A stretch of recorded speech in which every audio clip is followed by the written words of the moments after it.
This program features live coverage of an African safari and may include animal kills and carcasses. Viewer discretion is advised. Good morning, everybody, and look who we've got this morning. We've got the Nkuhumas, and this is Safari Live.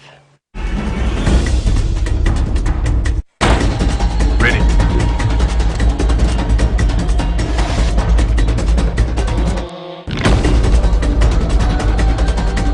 Standing by.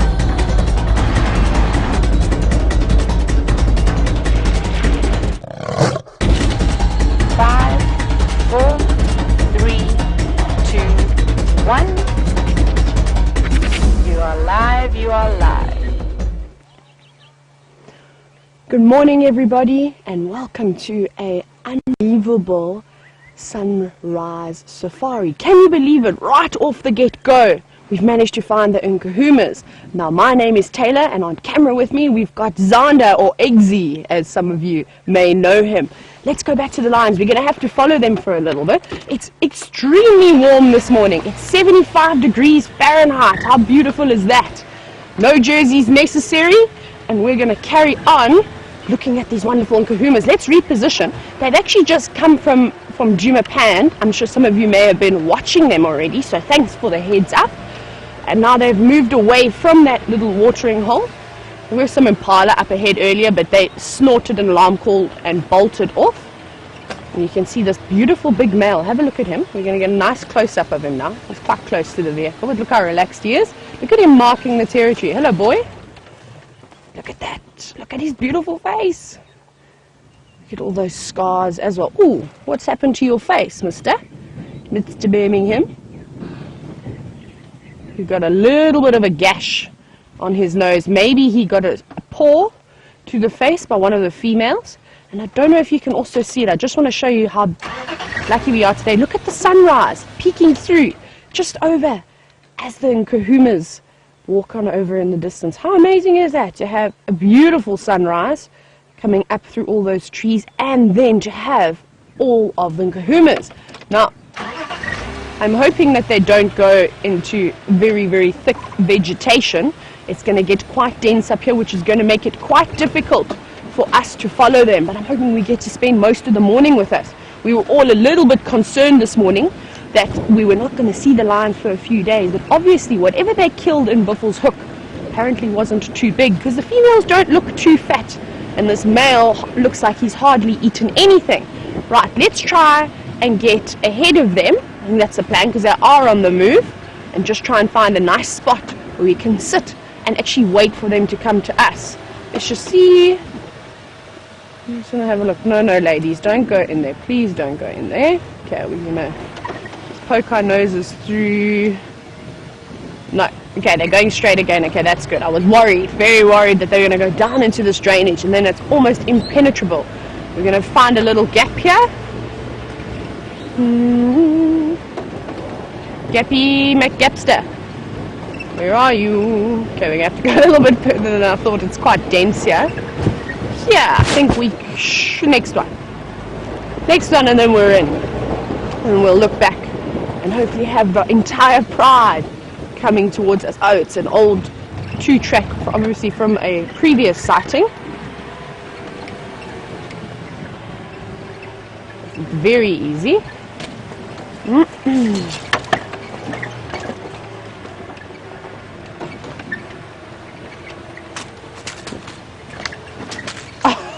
And he's gone completely flat, Birmingham male. Right, I'm just going to squeeze past this little guari shrub over here.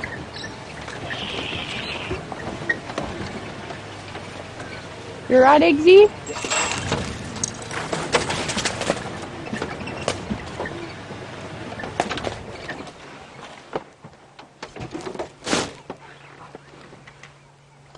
Look at that.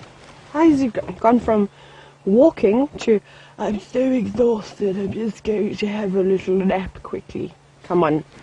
Is this Amber Eyes? It looks like Amber Eyes. Come on, wake him up. Give him a bit of a hiding. What are you doing? Remember, take all the screenshots you like, everybody. And we are live at the moment. So you are welcome to send in some questions too. You can either hashtag on Twitter, Safari Live, or you can send us an email at questions@wildearth.tv. So everybody, this is Amber Eyes, and I'm so happy that I'm getting to know her and be able to identify her a lot quicker. And she really has got the most beautiful eyes, doesn't she? Off she goes. She's right next to the vehicle. I think she likes Eggsy's aftershave. That's what I'm going to go with. And now where are the rest of them? Oh, the rest of them are actually coming just up over here. See this little gap? They're on their way through. Morning, ladies. I can't believe we managed to get them. I was really so worried we weren't going to see them for a few days. But thank you so much, lions. Here they all come. One after the other. All funneling right past my vehicle. That's what I love about lions, is if you give them a bit of room and they are going in a particular direction, they're very comfortable with walking right past you. Hello, all you little fluffy fluffs.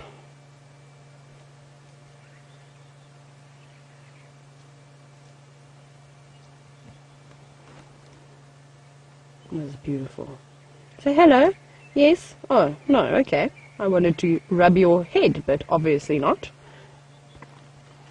So it's quite interesting. I don't know where they're going, but please don't go into some thick vegetation. Hopefully they're going to find a nice little spot just to maybe rest. Maybe they are pushing into this drainage line. Drainage lines are good. I think there'll be a lot of buffalo, a lot of kudu and yala, all sorts of animals in this area.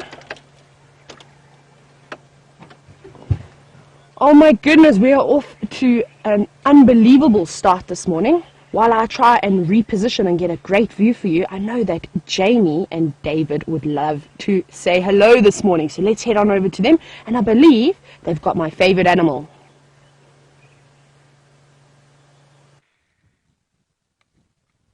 Good morning and welcome on another beautiful sunrise safari here in the middle of Nkuhuma Private Game Reserve.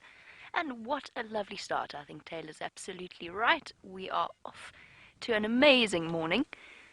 Tayla with her lions and her slow puncture, and our lovely herd of elephants that we found ourselves surrounded by.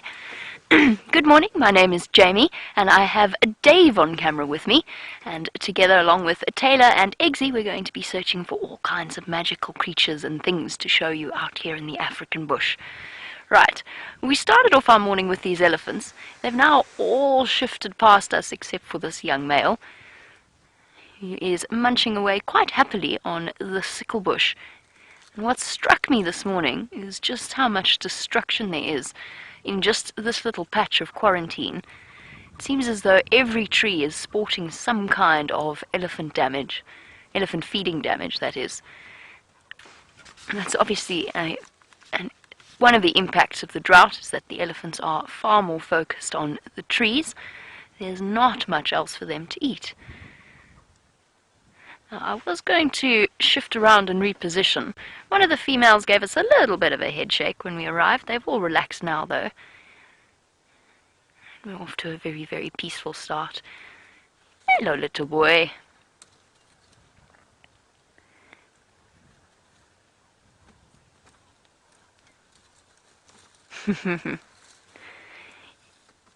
Shame, poor Taylor's just been called Jamie on the Game Drive channel. Ah, well done. Well done, Taylor.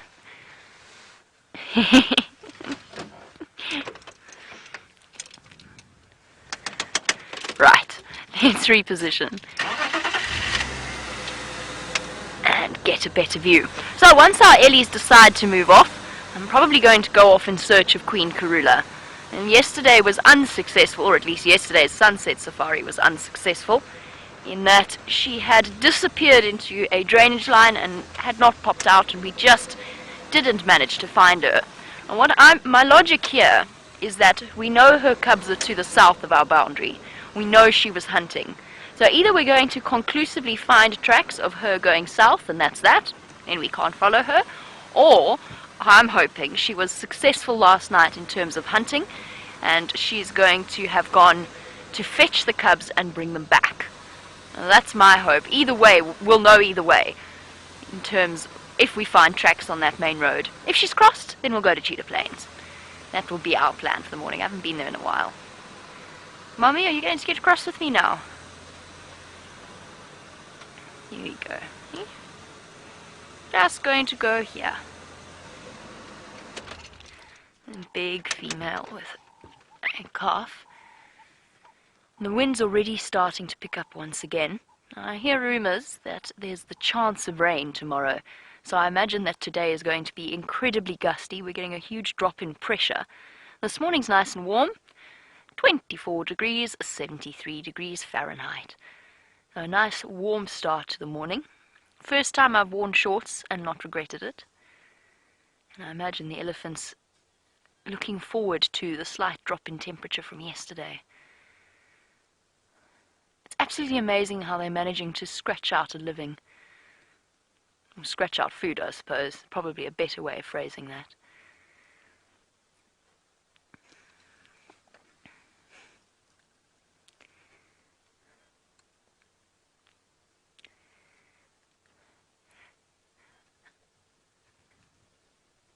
Now, for new viewers, just to let you know, because this is an interactive safari experience, or live safari experience, that does mean that you can send through your questions. And if you have any questions at all, please don't be shy.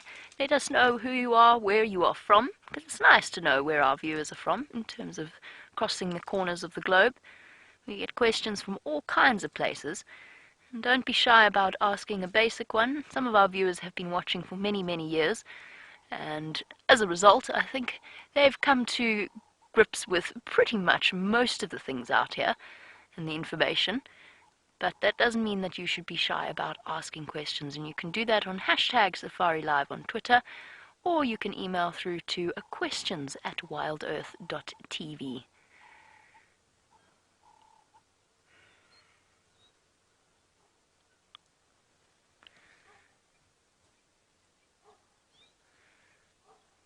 Interesting. Zola does not often bark. That's the dogs from around camp. He generally doesn't bark at anything except big predators. He is quite cross.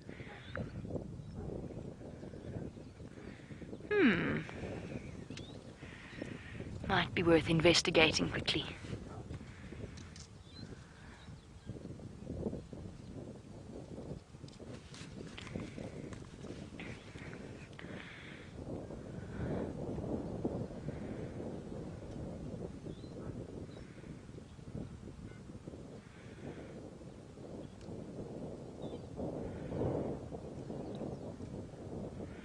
Keep listening. If he keeps, it's not a fully frantic bark, so it might just be that somebody unexpected has popped into the gate or something. He's stopped now. So Zola is our neighbor's dog, just by the way. And it's a very wonderful thing to have dogs out here, but they have to be particularly well trained, which of course Zola is. Massive legs. We spoke a lot in the tent about the size of the elephant's bones and the structure of their skeleton. Just how incredible they are. You think about how much weight those joints have to bear. Oh, by the way, I asked a question yesterday about elephant skin disease. And we sort of did a little bit of research on it before our internet disappeared completely. And Tayla and myself were just chatting about it, trying to see if she'd ever seen an elephant with a skin disease. I hadn't. I think it was Arcadia. Who was it that? Andreen. One of our viewers asked about skin diseases for elephant, or specific to elephants. And we haven't been able to come up with much before the internet died, except potentially elephant pox that they are prone to. But that's not really a skin disease. And it's more elephants in captivity that seem to have that problem.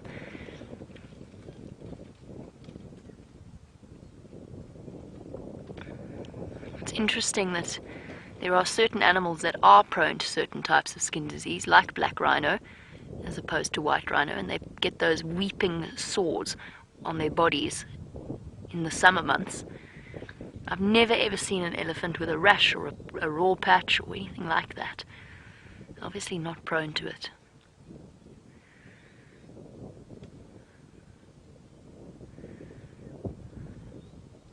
And of course, all of the animals out here have a certain degree of resistance to diseases.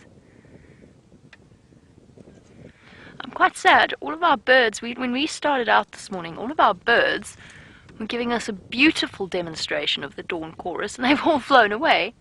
We had lots and lots of them. Right, I'm going to leave our ellies for now and head out in search of the queen along the southern boundary. For now, Tayla's done a marvellous job of sticking with those lions. Let's jump back on board with her.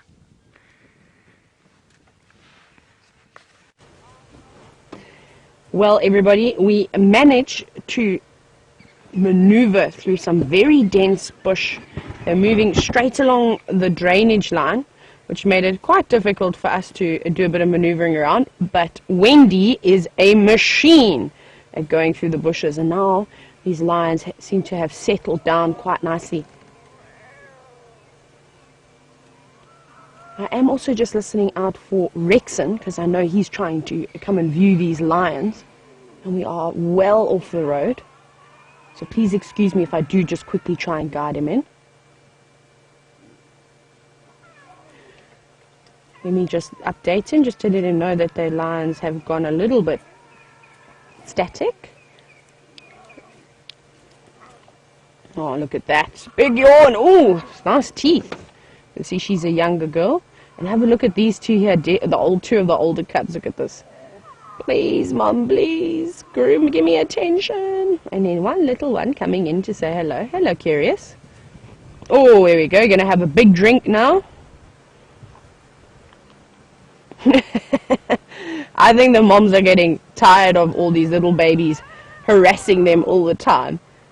You can see they're not interested anymore. They're just like, just drink when you need to drink and don't bother me. Oh no. You're going to get growled at, I'm afraid, if you carry on like that.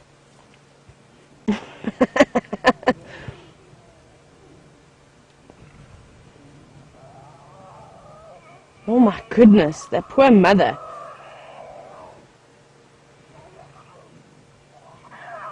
Look at them all fighting over to get the best teat. Look, they're pushing it off. Go away.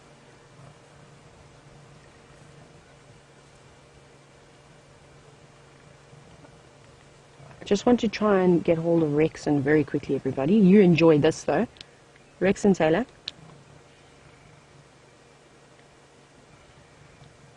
Rexon, we are sort of just north, I suppose, of Pangolin Track Twin Dams Junction. I think we're in the Shkovenin now, but they are static.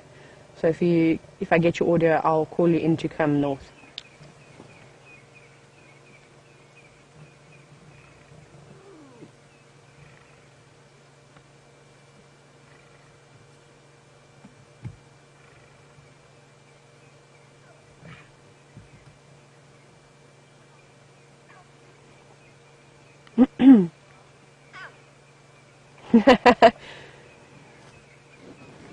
Maria, good morning, and thank you so much for watching the show. I have to agree with you this morning. Maria says that kudos needs to go out to whoever has been watching the Djuma Dam Cam, because if it wasn't for them, everybody, we would not be sitting here watching these lions. We would have been checking the boundaries, just making sure to see if they have maybe come in. And, you know, we could have been tracking them for a few hours before we eventually found them here. So it was great teamwork by all. And that's what's so important when you are out here in the bush, is that you do rely on other people to try and help you out. Some days you have great days in order to, in finding things, you have all the luck, and then other times you don't have as much luck and you have to rely on everyone else. I don't know how long they're going to stay here. You can see one of the other females coming through. She doesn't seem to be wanting to hang around for too long. I bet you're all going to get some amazing screenshots this morning. So remember, you can hashtag Safari Live or send in us an email on questions@wildearth.tv. Hello, beautiful. She's going over there. I just love these little cubs. It was so amazing to see all of those little ones on the road this morning. It looked like everything was in black and white, and you just saw these little spots of tan color popping out. Such a beautiful pride.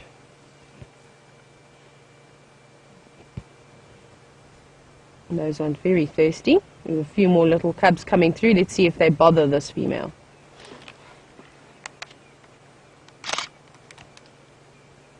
She's very grumpy. Hello, James. Morning, James Richard, who's one of our regular viewers. James says, happy Cataday. James, I can't believe I didn't think of that. It is indeed a Cataday. Hello, little one. They are all around my vehicle. I couldn't think of anything better than to spend the weekend with the Nkuhuma Pride. And for anybody that has just joined in, and maybe you are first-time viewers, we'd love to hear from you. And just so you know, if you hear me saying strange words, like the Nkuhumas, this is the resident pride that we see here on Djuma Private Game Reserve. So we are in the Sabi Sands at the moment, in the greater Kruger area. So just to give you an idea of how much land is around, there's 8.5 million acres of land that these animals are roaming around on, and we managed to find this wonderful pride of lions. Look at that. Yes, play with each other. I can't, they're right next to my vehicle. This is incredible. And they are just so relaxed. I love how lions are the easiest of the animals to habituate. They really don't mind. The little ones sort of see how their parents walk right past. But now as they're going to get a little bit older, they're going to start to get cheeky and a little bit more inquisitive, especially this older one that we're looking at now. I'm waiting for them to start coming up and sniffing the tires and seeing what.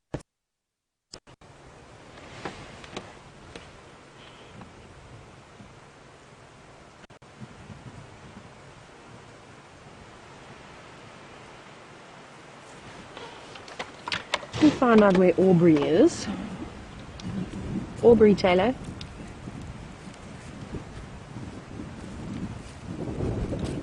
Aubrey, farmering for these in Gonyam, it's not Makulish Govenin. They've moved out of that now.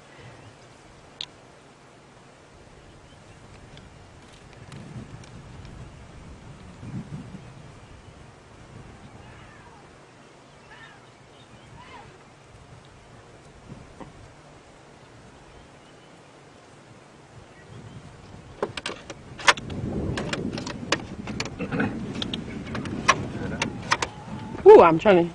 Tasha, good morning, Tasha. Tasha wants to know how many times will a lion cub change color before they reach their sort of adult coloring. Before I answer that, I want to just get a nice spot here because they're all coming around the big Birmingham, and it's always so funny to see the reaction of the Birmingham male when the cubs come over. He's not as keen on the little ones. Look at him, he's being surrounded. Look, look, look, look. Yes, that's cool. That's amazing. Watch that. Watch. He just did a big snarl, but there's still some more little ones coming over. All they want to do, look at them. All they want to do is just be like, I just want to be like my dad. And he hasn't got any time for them. Right, so to go back to your question, how many times do lion cubs' coats change color before they get their adult coloring? And it's really, whoa, my goodness. And that's obviously how that male ended up with a cut above his nose, is because he has got zero tolerance for anybody. I'm going to reposition. Again, this is just too good not to have the best spot.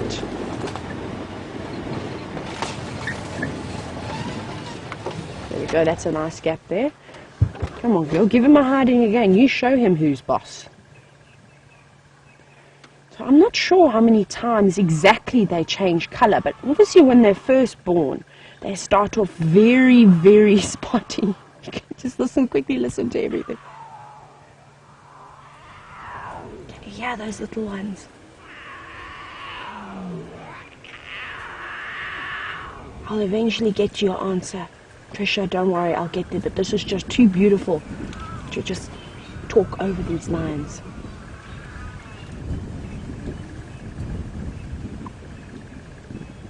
Okay, so they start off spotted and quite pale in color, and then sort of when they get to about 3 or 4 months old, they tend to go a little bit darker and they start to lose those spots. Though some lions will actually keep their spots for their entire life. I have seen adult female lions with lots of spots still on their legs.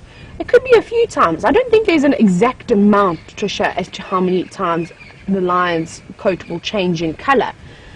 So it's a bit difficult to say. Oh, sorry, Tasha, not Trisha. Sorry. I got so distracted by these incredible lions.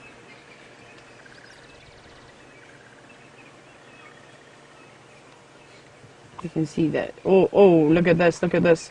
Wah! Gotcha. Ah, well, while I stay with the Nkuhumas, I'm going to try and spend as long as I can with them this morning.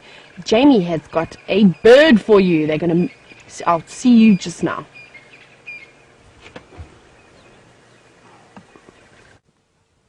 We just wanted to show you this incredibly beautiful shot of our Wahlberg's eagles. Or one of them anyway. Isn't that stunning? With the marula tree, the striking contrast of the colours. It is absolutely beautiful.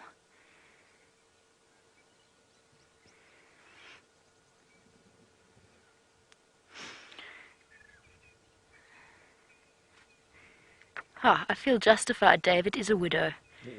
It is.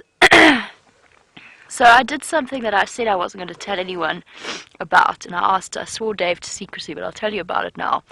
I went to put my jacket on because it got a little bit chilly, and a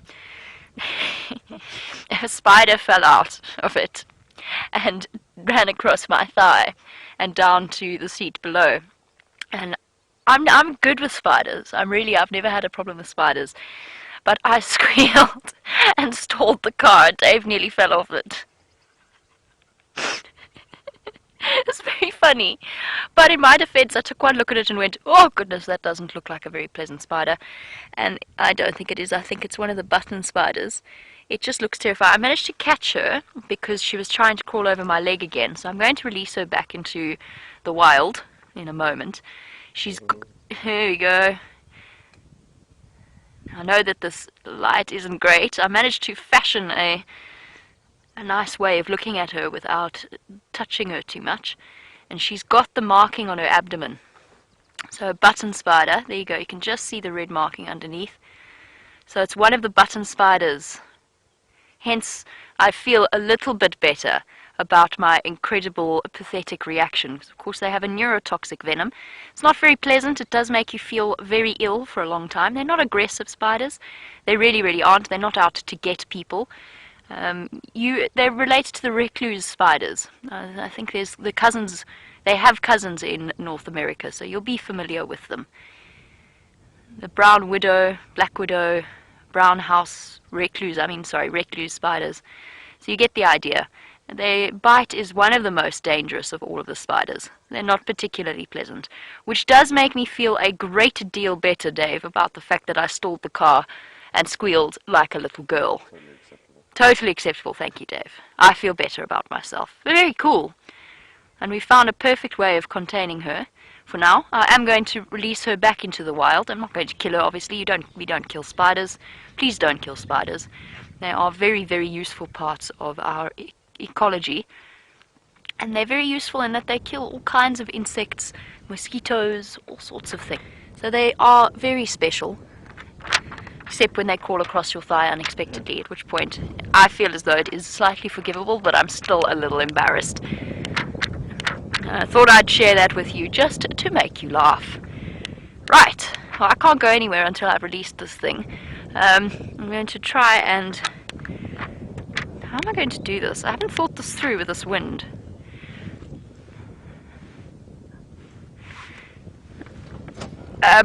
Hold on one moment.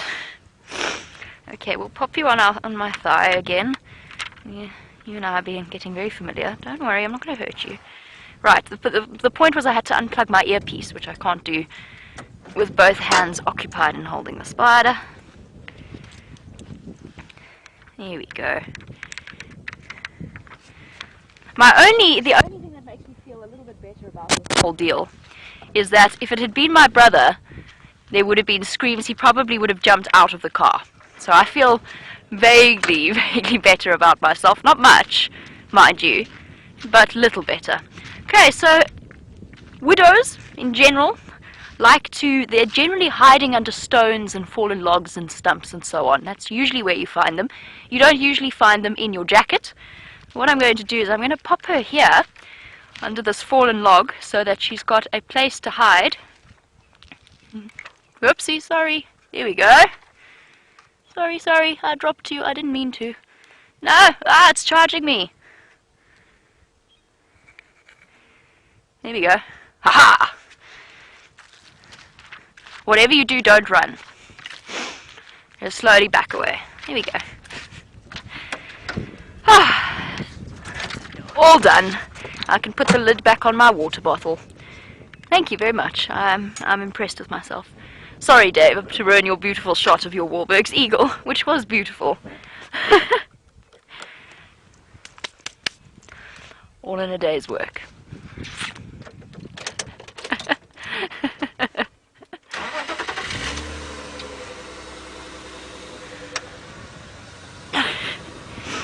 There we go. So Morning Glory has said, a button spider, yikes, you would have dropped everything and run away. And there you go. So I don't feel so bad. It was, the thing is, I was idling along with my foot on the clutch, putting on my jacket, thinking it sort of skittered across my thigh, and I went, beep! Pulled my foot off the clutch. Poor Dave is like that on the back. I thought I'd share that story with you. But don't tell anyone. Please don't tell Brent. I would be most embarrassed.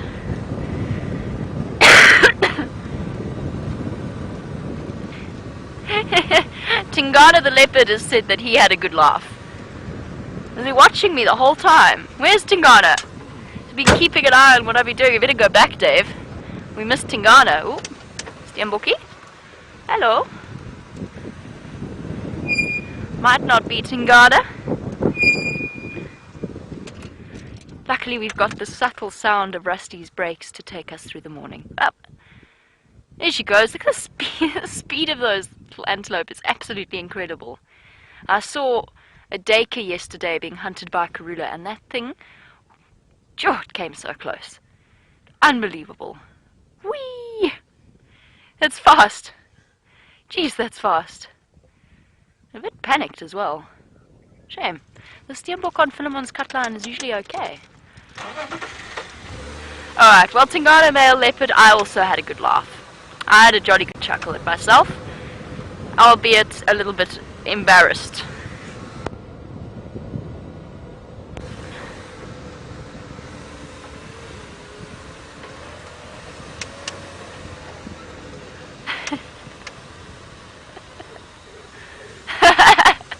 AJ Mirabelle, thank you very much. AJ Mirabelle was impressed by the fact that I managed to catch and hold a spider filled with neurotoxic venom. As I said, they're not aggro spiders. I mean, when I was in Johannesburg, we lived with brown button spiders in our garage for many, many years. And I remember my mom telling me as a small child, just leave them. Don't touch them. Don't play with them. Just leave them alone. And they won't do anything to you. And they never did. They never hurt us in any way. Sometimes you'd open an umbrella or something and a spider would come tumbling out. But they never harmed us at all. But the venom of a button spider for most people is not going to be deadly. It's not pleasant. It's painful. It is a painful experience. It's not very comfortable. But for some people, they have wound up in hospital as a result of the neurotoxic venom. And it's probably a bad reaction. But your heart starts to palpitate. You feel nauseous, anxious. The standard neurotoxic symptoms. It's not paralyzing in the way that something like a mamba venom is. But it's not pleasant. And prefer to avoid that. Plus, there's only 2 of us, so you'd have no drives. And we definitely don't want that, do we? Although I'm sure I could battle through. Probably not. Impala dashing across the road, being chased by males. I think we should get Eggsy to present. If I go down. Don't worry, I haven't been bitten by the button spider.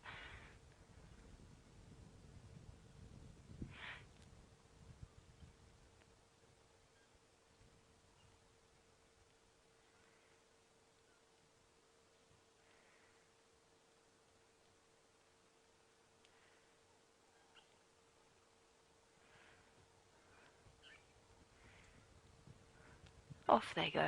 I bet they know where the leopard is. Right, let's just go and check the southern boundary for Karula. I have a feeling she's around. And just by the way, Tayla's just trying to stay with those lions. They're on the move again. They leading her in circles through very dense.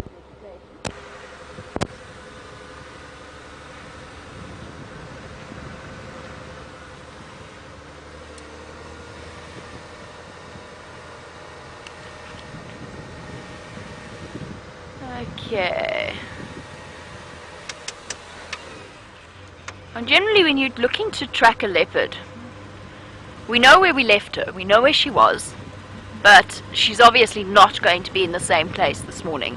So what I'm trying to do is do a huge loop around where she was and see whether she's coming, and then sort of spiral inwards to where we last saw her to get an idea of where she's gone.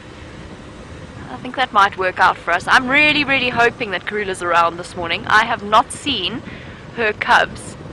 The last time I saw her cubs was with her impala kill high up in the marula tree, and even then I only saw one of them. No, I saw both, but they were quite far away and playing in the shade away from her, and we couldn't follow them. And then of course everything changed, and Tingana arrived with Shadow, and then there was a hyena, and then there was wild dogs, and if I hadn't seen it myself I might not have believed it. But that was the last time I saw Karula's cubs. And just by the way, updates on our leopards. Shadow is mating again with Tingana, which obviously isn't ideal in terms of our holding out hope for the survival of her little cub. It's not looking positive, but I'm going to keep hoping. I'm going to keep hoping. She's old enough to not take care of herself, but survive. Oh, how wonderful! Tayla has found one of the most incredible and really rare creatures out here. Let's go and have a look.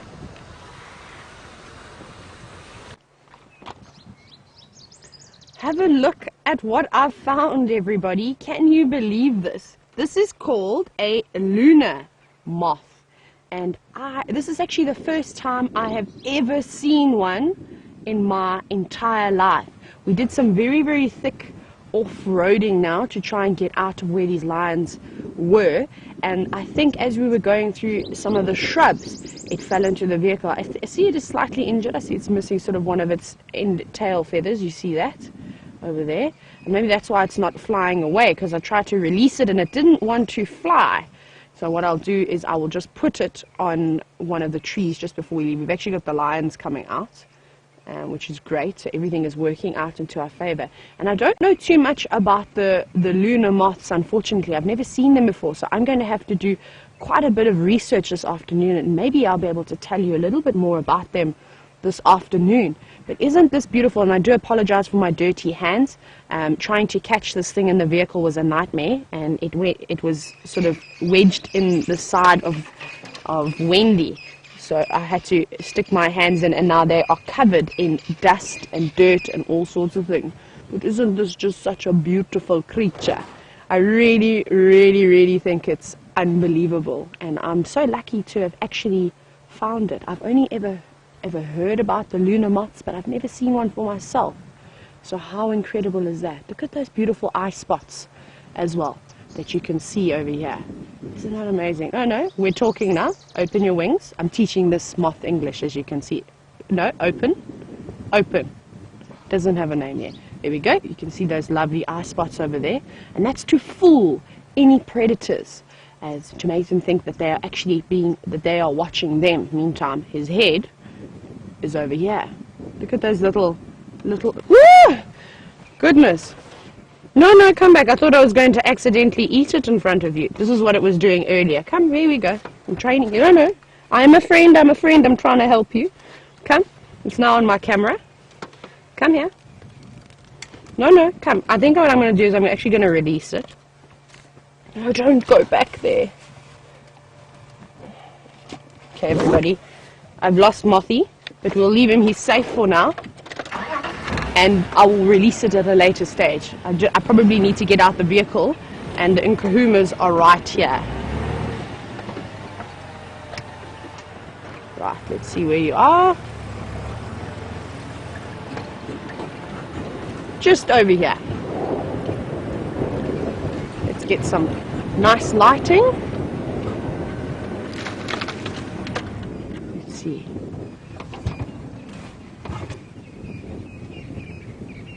Hello. Thank you so much, lovely Nkuhumas, for taking me through some very thick vegetation this morning. You tested my off-road driving very well, but we managed quite nicely. Hey, Eggsy, what do you think? We didn't die, we survived, which is good. No, I'm only teasing. It was very safe. We didn't do anything adventurous this morning. With just lots and lots of trees in the way. Come on, little ones. What have they seen? This one female, can you see her there? She's been up and down now for the last few minutes, gazing into the thicket in the distance. So I don't know if she's maybe smelt something. She is downwind or she's walking sort of in towards the wind. So maybe she's picked up on a scent. Oh, it's a giraffe! That's what she's seen. Eggsy, have a look at the giraffe. Look at that. That's exactly what she's seen. I need to reposition for this. Have a look at this giraffe very quickly. I want to try and either get behind the giraffe or get behind the lions, because it's amazing if you can see their faces. Let me very quickly reposition everybody just to get the best view, because this is super exciting. We're having such an amazing morning. I don't know if you're going to catch that giraffe. Honey, I think you're being a bit ambitious.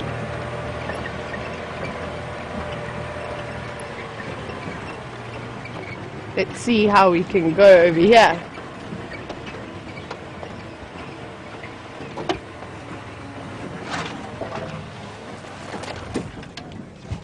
Let's see, can you see one line with the giraffe? I think you may be able to. So we've got the sun not in our favor anymore. The giraffe is just slightly more to the right. You can see there, just to give you an idea, there's the head poking up behind the trees. So the giraffe does know that these lions are here. They're making a lot of noise. The little ones are definitely giving away their presence as well. They are crying and moaning for milk. I don't know if you can hear it now because the wind has just started gusting again. Well, this is so exciting. I could have wondered what... Oh, look, what are you going to do? No ways, everybody.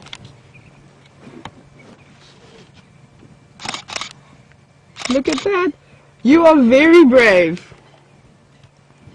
What does she think she's going to do?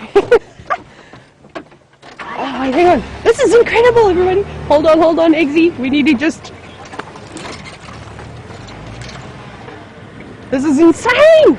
Chase the giraffe. I've never seen lions kill a giraffe before. Go for it. Let's just reposition. We've got a few more females that have popped their heads up. Whee! Isn't this exciting? What a way to start your day. She's in hot pursuit of this giraffe. And that's a big male giraffe too. Hang on, everybody. I've just got to pick up the pace a little bit here. Now she's stopped. What? And there's some zebra up ahead. My goodness, an action-packed morning today. Okay, so we're having a standoff at the moment. I don't know if you can see either of them. You can see her, and the giraffe is just over there. This is crazy. Now, normally what lions will do, everybody, when they are trying to catch something like a giraffe that's this big, they need to try and chase it over an area that's sort of unlevel and at quite a good speed in order to try and get that giraffe to lose its footing and fall down. That, for them, the lions will have then an unbelievable chance of catching. Hang on, everybody, I'm going to poke my nose over here because we've got, hang on, and reposition, the lion coming for a second go.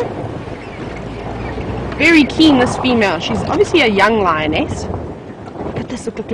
Now we've got an unbelievable view, everybody.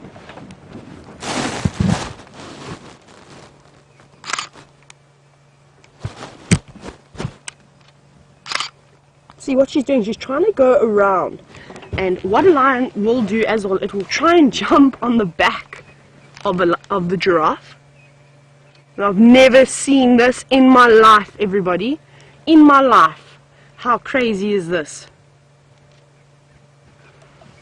But she needs the help of her fellow teammates, and they didn't seem as keen to have giraffe on the dinner menu as this young lioness. She keeps licking her lips as well. Come on, girl. Yeah, you want to be careful, because if you get on the wrong end of this giraffe and this giraffe kicks her in the face, She could run the risk of breaking her jaw or even just killing her instantaneously. But look what she's doing. You see how she's trying to go around to the rump. And this is a huge male giraffe. He's fully grown. I mean, he's not really going to get any bigger than that. So she's being extremely brave. No ways. What? I did not wake up this morning thinking that I was going to see a lion try and hunt a giraffe. Sorry everyone, we need to keep moving as well.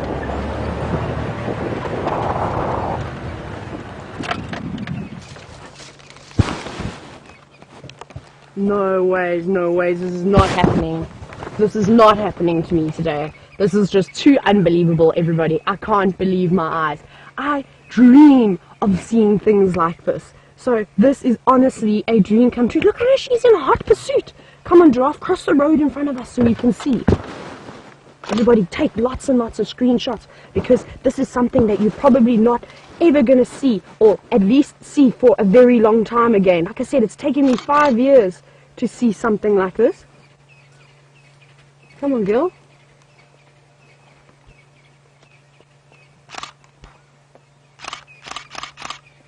Amazing. Everybody, I can't help myself but take a few photos as well, because this is just unbelievable. She keeps looking back as well to say, come on guys, where are you? And there's not another lion in sight, I'm afraid. She is all on her own, and I don't think all on her own she'll be able to take down this big male giraffe. This is unbelievable. I'm so absolutely flabbergasted. I can't believe what I'm seeing. Come on, girl. Give a little call for your friends. I think that you deserve, after chasing after this male giraffe, to have a little meal. Right, are you tired now? You did a good run around. Good effort. The giraffe doesn't actually seem to be too bothered. He's just like, you're wasting your time, my friend. She keeps looking back at him. And he's just like, yeah, keep moving. I showed you. He's probably acting all big and tough now. Well done, mister. I don't think you expected to have that happen to you either this morning, Mr. Giraffe. It was unbelievable. He's keeping a close eye on that female now. It is amazing. Slamingonyam, the static at Twin Dams Pangolin Junction, is one unlock. So everybody, just updating the sighting very quickly.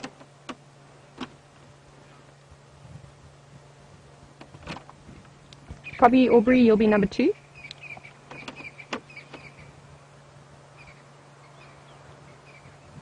Lovely. That is beautiful.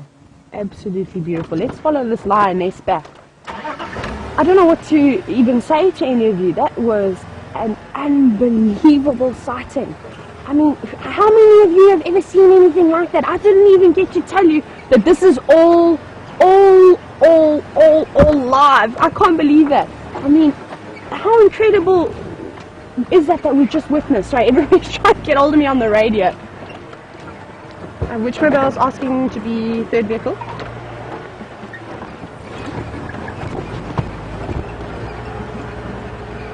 So go game with your name. Yeah, Sipo, what's your lock?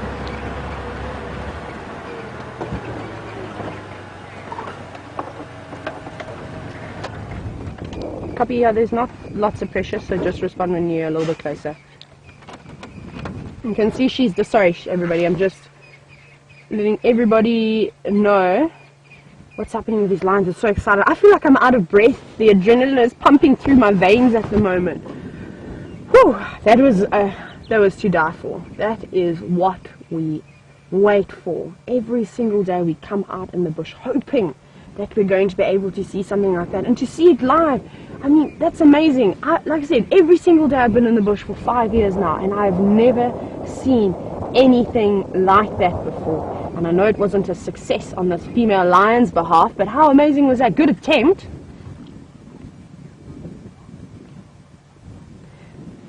Elizabeth from Singapore wants to know if this female would be able to take down the giraffe with the help of the other females. Yes, indeed. And that's what this female was doing. She kept looking over her shoulder back in the direction of the rest of the pride, hoping that they were slowly making their way here. Anything is possible. Anything is possible with lions. Remember, they also had a big male quite close by, and with his help too, they definitely could have brought it down. The difficult part though with bringing down a giraffe, as I was explaining, is that they've got those powerful back legs. Now if one of those back legs connect with a lion, they're going to be in a lot of trouble. So what I've seen the lions do, and I've seen lots of footage in the greater Kruger areas, that they like to chase them over rocky areas, an area where they could potentially fall over. And then all the lions need to do is to sit on top of that giraffe, and that giraffe's not getting up again. So I think that's what she was hoping to do. Let's go back and just find the rest of the pride very quickly. They were just here because this other female is going to join up. Oh, okay, good. They haven't gone anywhere. I can still see them. Oh, right. The others are actually up and moving. Maybe they're going to come back and try again.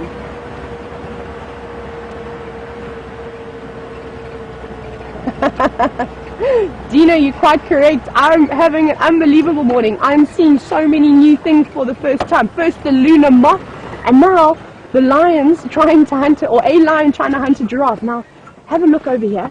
The rest of the pride is now up. Can you see that? And hopefully the female is going to come through, and she is going to communicate with them and say, hey guys, hey listen, there's some tasty giraffe meat just up ahead. Aren't you hungry? Because they don't look fat. The females don't look fat at all. I think it was a very small thing, whatever they caught, like I said earlier this morning. So they could do with another meal, especially with all these tiny little cubs. They need... Sorry, I need to fix my microphone again, everybody. So my hair, it's a standing joke now that my hair eats the mic. So please, I'm just going to apologize. What you say? Perfect. They can hear me now. I'm not sounding like I'm underwater anymore. See that? See how their bellies are not full. And now, remember, they're feeding all these little cubs. They need constant food so that they can produce enough milk so that these little cubs can get their daily nutrient requirements. Isn't that amazing? Yes, go back and hunt the giraffe, because I want to see that again. And I'm sure all our viewers watching this want to see this again too. Nobody is going to believe me, but luckily this is all live and we do record it as well. I cannot wait to brag to every single person, because this is honestly brag worthy of a sighting. I mean, this is, I can't believe it. I'm so speechless. I wish you could just feel the emotions that are going through my body right now. It was so amazing. Oh, look at this man. Look at the Birmingham, how this light is beautifully catching him. I want to just swing over and have a look at him. Oh no, I've just gone and told everybody how beautiful and regal you look in this lovely morning light, and then you go and you sit down. Thank you. That was not nice of you. Come on, we need your help. At least he's got his head up, I suppose. It could be worse. He could have just flopped on over. But that morning golden light is just so stunning. Now, Mr. Birmingham, I think you would look even more lovely on the back of a giraffe. I don't know. Who agrees with me? What an incredible morning so far. We could all just go home. And we've seen so much. Oh, something very interesting. I'm not going to spoil the surprise too much. Quickly head on over to Jamie, and I'm going to stick with the Nkuhumas for a little bit.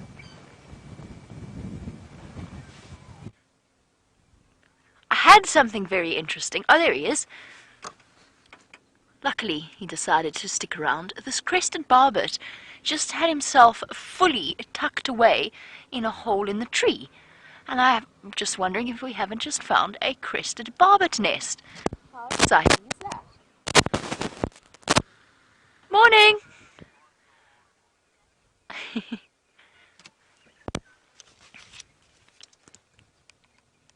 Sorry, I'm just saying hello to one of the Simbombili vehicles. Let's have a look at the hole that just came out with.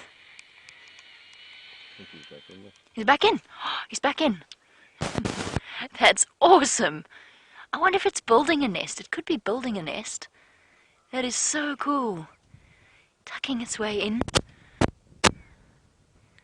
Ah. What has it got? It's got a beak full of something.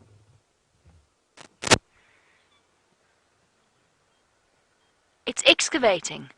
I'm sure that's what it's doing. Look, it keeps going through and then dumping whatever's in there. I think it's making a nest.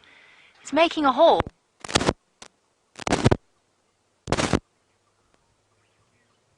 Oh no. What's going on? Don't have audio. I know. Uh-oh. Let me try turning off and on. It's just the cable that needs jingling. The cable needs jingling. Oh dear, it's flashing There we red go. at me. It's Yeah. back, it's back! Back. Am I back? Marvellous! Sorry about that.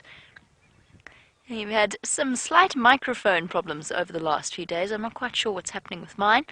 It's doing some strange things. So look at this. This barbet's going in. Remember how we've talked about crested barbets creating their own nests?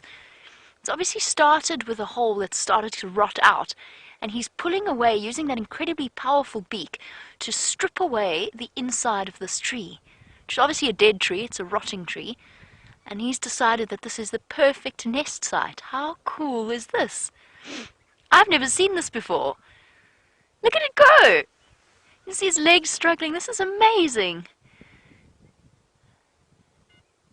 Has it got a beak full of wood? Yes! That's exactly what it's doing. And up and drop it. Well, that's what I say to Lexi most of the time, my dog. Yeah. Pluff, pluff, pluff.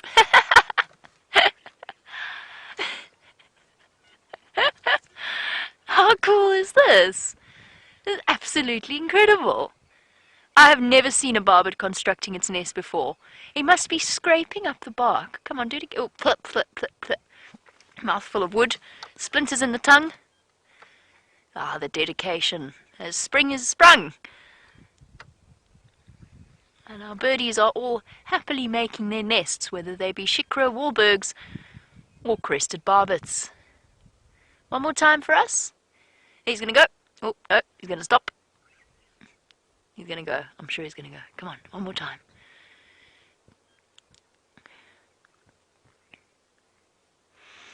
What's he going to do, Dave? Is he going to go? Is he not? The joys of being a live wildlife cameraman. There he goes. And he's in again.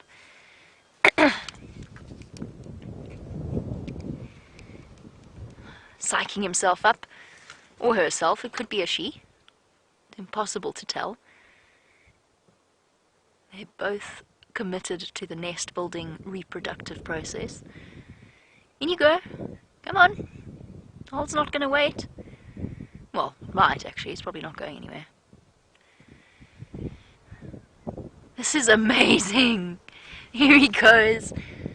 You can actually see from his body movements the scraping that must be happening inside there. Oh, this is so fantastic. We can watch this over the next few weeks. Remember when Scott found the lilac-breasted roller nest and we were able to have a little peek inside? Imagine if we keep coming back and see the barbets feeding their babies. This is too cool. Wow, and seriously dedicated.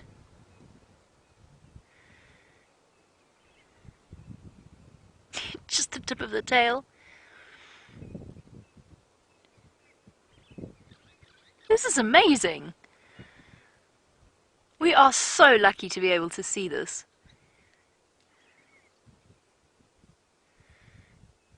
Wow, there's a serious beakful that he must be gathering.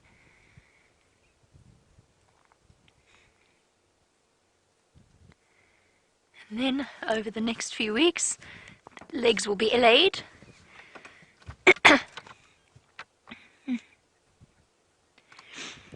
Now, Lucy, that's a very good point. Lucy's watching in South Bend, Indiana, and I keep saying he.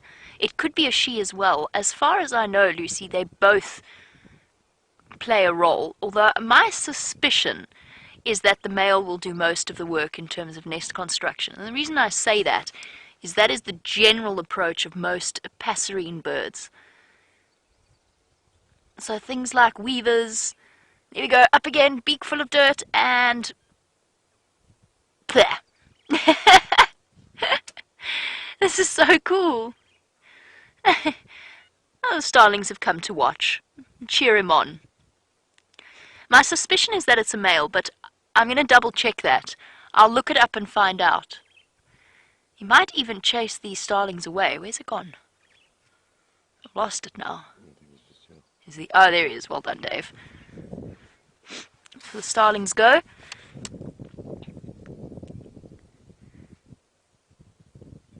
Lucy, I'll look it up. I'll try and find out which of the... I know they're cooperative breeders, so like most birds, the male does play a role in the chick's life. Unlike our mammal species, of course, where that's quite rare. But for birds, it's relatively common, and in fact, with crested barbets, they're part of the cooperative breeder collection. In other words, their chicks from the previous year might, or the same year... Oh, there it goes again. This is amazing. Such dedication. I could sit here and watch this all day. It's fascinating.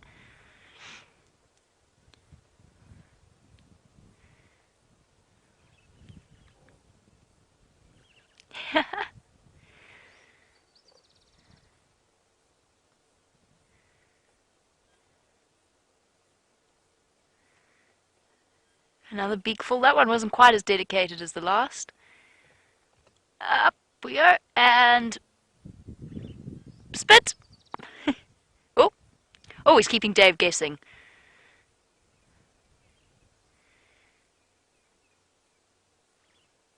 Oh, Well, he did. He's there now. He is. If you zoom in to the right of this funny dead combination of trees, keep going. Oh, zoom in there. There he is. Okay, maybe stop for breakfast. Tea break. I thought I saw a second one there as well. Oh, there is. If we go up a little bit, yeah. Is that lady crested barbet? There we go. Here's our two crested barbets. This is awesome.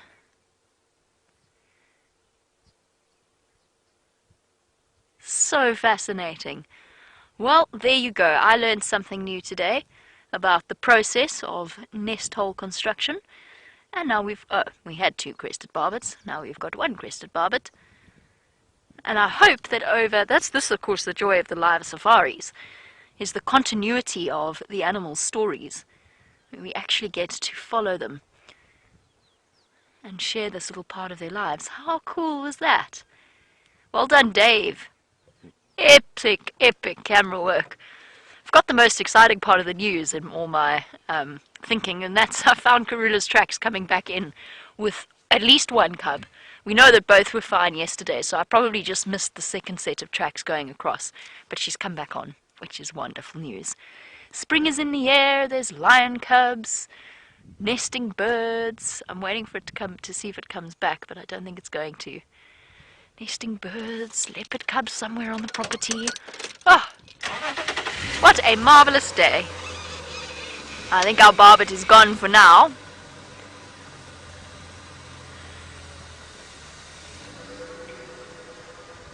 Aqua, you want to know where I am, and yes, absolutely, I can promise you I won't forget to check again. We are on Twin Dams. Ngari Main is just here. We're in the newly constructed loop road around Twin Dams. There's the hole. Just one more closer. Ooh, clonk. Sorry, Dave, I've forgotten how to drive this morning. There's the hole. This is going to be fascinating.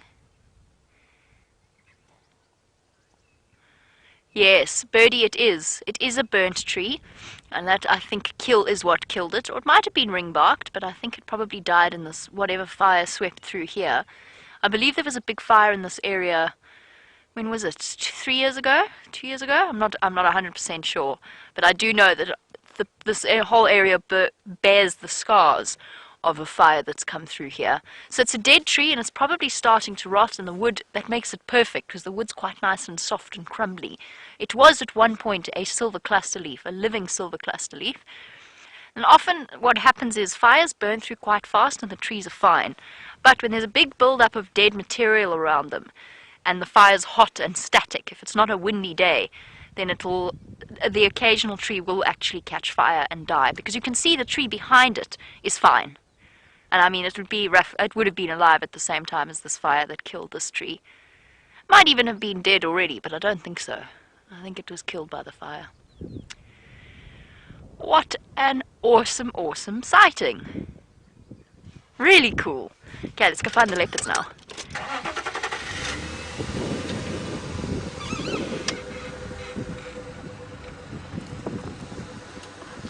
So yes, we will be coming back to check upon this particular nest. I'm very curious to see what happens. I'm also very curious to see where Karula has gone. Tracks come back into the block between Weaver's Nest and Twin Dams, for those of you who are familiar with the geography of this area. That is a very, very big block. So we're going to have to concentrate hard here. I'm hoping, against hope, it's going to be as simple as driving along Elephant Carcass. We've seen the cubs there before, it's one of their favorite spots, and that Karula will just be there with her kill. I'm optimistic. I'm also just crawling along, checking the trees. And Karula is Karula really is a powerful leopard. All leopards are strong. The most impressed I have been with Karula in a while was the last kill we saw her with, where she had hoisted an adult female impala into a tree that was probably about 10 meters off the ground. And she must have done it very quickly because that impala hadn't even been fed on yet. It was incredible. I mean, that's basically like lifting your body weight 10 meters up into a tree with your fingernails. We know she can do it. It's just a matter of figuring out where she's done it.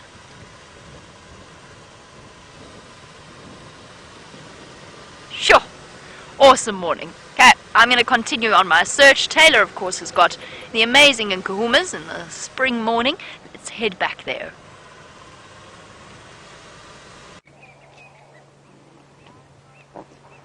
So we managed to find the Nkuhumas again. They did get up and move through some very thick vegetation again. And they've actually moved closer towards where we left that male giraffe. He's not too far away from them. He's probably about 200 meters away and still watching closely, but they've moved into the thicket. As you can see, it's quite dense around here. So this would also be a good spot if they were going to plan a hunt, maybe later today or something along those lines. It would be a good spot to hide the cubs, just because there is a nice drainage line. There's lots of cover for all these little ones, lots of tamburtis. It would be a good place to drop them off. However, some of the females are now obviously completely horizontal. Well, no, not that one. That one's doing yoga this morning, as you can see. Very flexible lions. And the rest of them are sort of laying down, heads sort of flat, and look like they're going to rest for a little bit. But they've been up and down for most of the morning. And it's not too hot yet. It's warm, but it's quite cool. There's a nice cool breeze coming through. Oh no, there we go, going flat. So possibly they're going to spend maybe some time here this morning just resting up. I really wish they would all get together and go and try and hunt that male giraffe, because I think between the 6 adults, they would definitely be able to bring down that big boy. And now that would give them enough food for about a week, that they wouldn't even have to think of hunting for an entire week. And it would be on Djuma. How great would that be for us? There'd be lots of hyena activity. So bringing down a big animal like that, as gracious as giraffe are, just imagine for these lions how happy they would be to be able to feed their cubs every single day, which would be lovely. But now they've tucked up nicely under a guarri tree. And I did set the lunar moth free, everybody. It caught the wind and it flew away. Oh, not happy with all the cubs suckling at once. See what I mean when I say that I think she's losing her tolerance for the youngsters. Must Beautiful.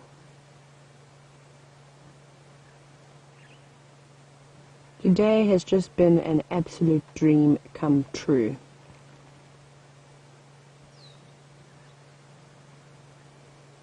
Remember everybody, we are live, so if you'd like to interact with myself or with Jamie, you are welcome to send in some questions. You can either hashtag Safari Live on Twitter, or you are welcome to email us. And you can send an email through to questions@wildearth.tv, and we'll happily answer questions to our best ability. And those of you who are starting to get to know me, you know that I like to sometimes just sit quietly and observe. So I think we're going to take a moment after all the excitement we've had this morning just to sit and appreciate these lions.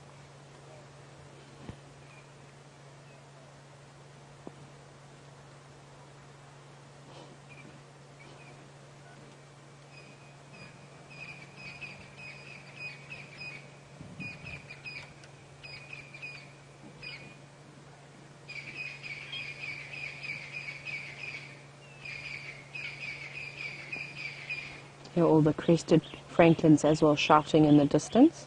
A little bird party seems to be moving through in the drainage below us. Poor Mom. She's not having a great time at the moment. Gutsy little lions.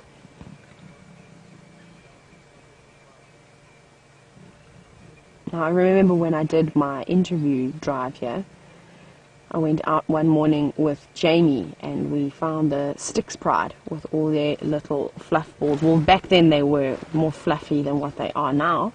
And we watched one female get covered by 6 of the little lion cubs trying to suckle from her. And that was hysterical to see.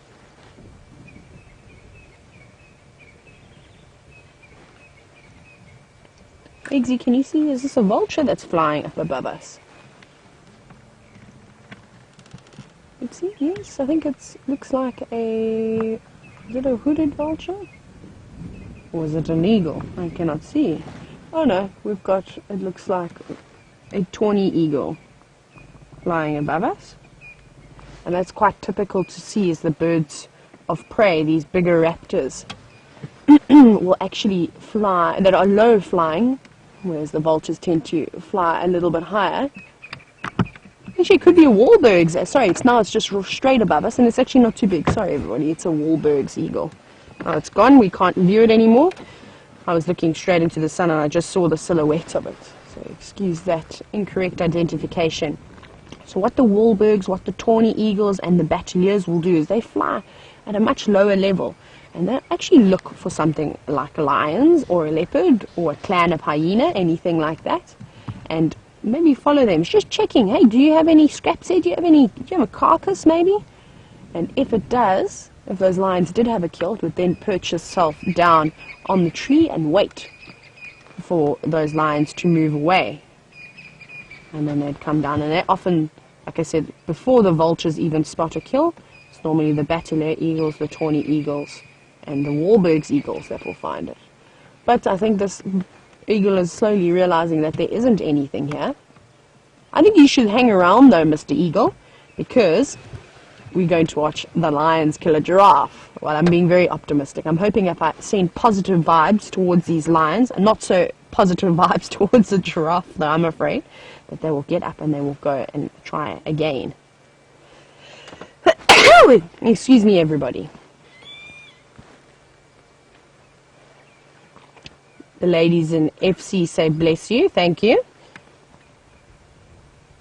Itchy little face. I actually like the older cubs. They're my favorite. They're just getting to the age now where they're extremely curious. And they have got a small sense of independence. Willow would like to know how often lions eat. Now Willow, unfortunately, lions don't have the say as to when they eat all the time. They're not the best hunters, I'm afraid. So we call them opportunistic feeders. So So whenever there's an opportunity to try and catch something, they will. So that means if they can catch something every single day, they're going to eat every day. Unfortunately, this is not the case though. When you have to rely on something like stealth in order to catch your prey, you are not as good of a hunter as, for instance, something like wild dog or hyena, who use stamina to run their prey into exhaustion. So the lions, I reckon, out of every 10 times that they attempt to make a hunt, we already saw a missed attempt this morning, maybe they'll catch something 3 times. So ideally, if the lions could eat, say, a big buffalo every 3 or 4 days, they would be very, very chuffed with themselves. And then obviously mom would be producing lots and lots of milk for these little ones to suckle on as well. So Willow, I hope that answers your question. The opportunistic feeders, and they possibly, or if they could eat something every 3 to 4 days, they would be very happy with that. See, their digestive systems work a little bit differently to ours. They gorge themselves. That stomach will expand multiple times and look like they swallowed a big beach ball. And slowly that will digest over a number of days. And if they are sitting on something like a buffalo, a big male buffalo that they've brought down, they'll eat until they can't eat anymore and they can barely breathe, and then they'll rest for a little bit, maybe go drink a bit of water just to help with the digestion, and an hour later they'll get up and munch for 15 minutes and go to sleep, and that process will continue until there's absolutely nothing left of that buffalo carcass.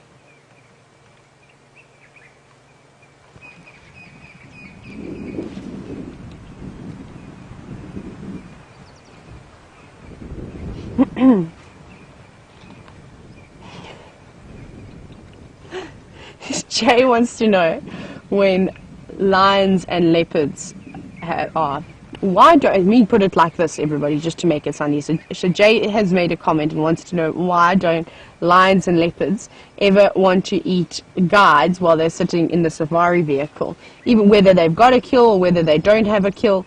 We're not food to them. We don't look like food when we're in a game viewer.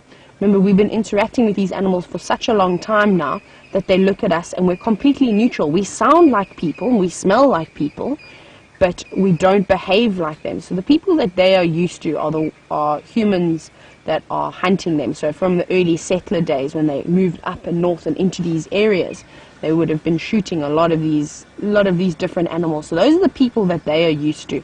So it's taken us a long time to break this sort of trait that they are used to.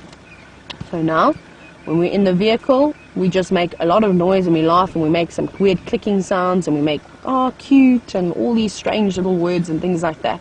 But we don't behave like the humans that they are used to, which is great for us. That's why they don't care. And that's why you can sit right next to a lion that's eating a buffalo and they won't mind at all. They'll actually get up and walk right past you. The cats are the most relaxed around the vehicles, and especially the lions. They really become quite easily habituated to the vehicle. So they are in no way tame. It's just that they are now used to us. But if you had to get out the vehicle, like for instance, if I got out the vehicle now and I started walking towards those lions, that's an absolute suicide mission. Firstly, it is very thick, like I've been saying. It's quite dense. So the lions won't have too much of an opportunity to get up and run away. Also, it's a few females that have got cubs. Now they're going to be extremely protective over those cubs, and I would get myself into a lot of trouble. Not that you would ever want to get out of your vehicle when you have got any animals around you, even if it's something like an impala. They're going to get a big fright and they're going to run away, and you don't really want to do that to them. So it's always good to keep your arms in the vehicle and keep your bums on your seat, and then you will be safe and you'll be able to get up close and personal with all the wonderful animals in Africa.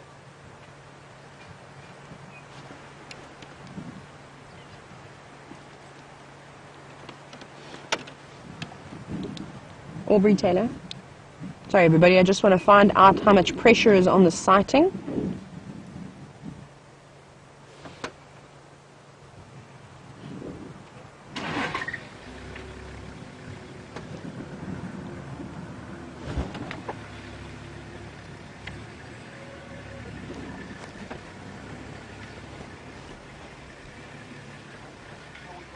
for sure.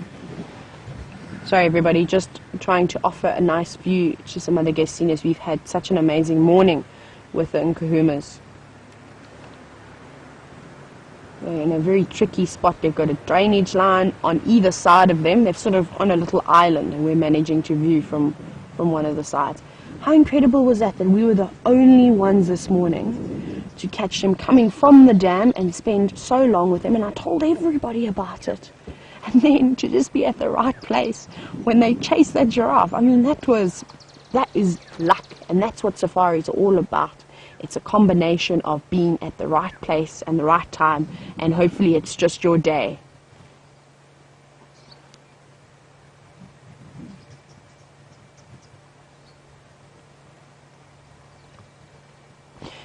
So Shelly from Arizona, good morning to you. And Shelly has asked me, do I think that the lions can sense the malnutrition in the different species of animals and therefore are trying to hunt bigger game?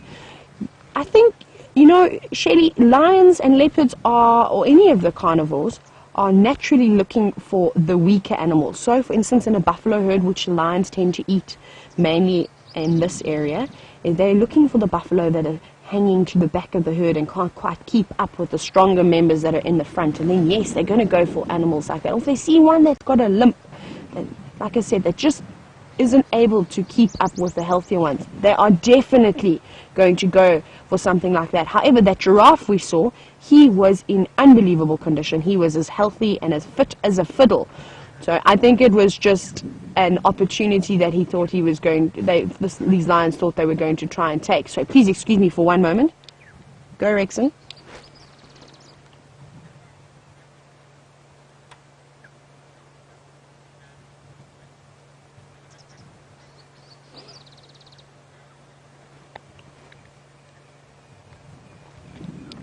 Rexon, I copied you 1 out of 5. And you can keep making your approach to this lock if you can also take over when you get here.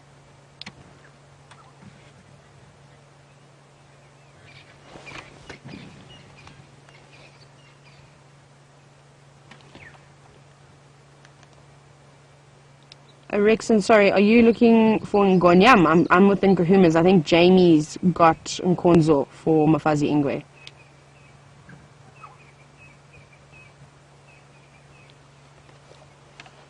Sorry everybody, I think we've got a bit of confusion.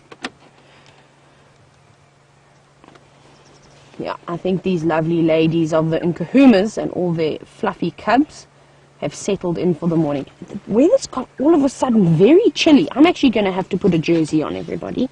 So if you hear a bit of ruffling, please, sorry, I apologize. I'm just freezing to death all of a sudden. Let me just find my lovely jersey. So I apologize everybody, I've got to put my lovely green jersey on because I'm absolutely frozen. The wind has picked up.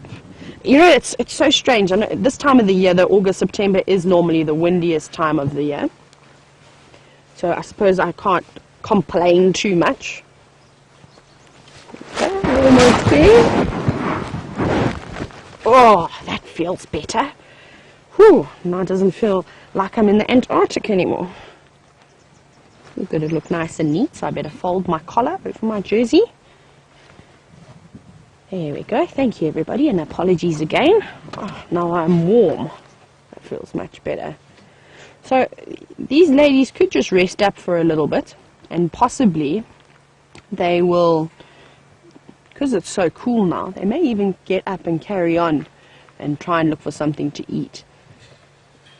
Like I said, they haven't got full bellies, so they could eat again.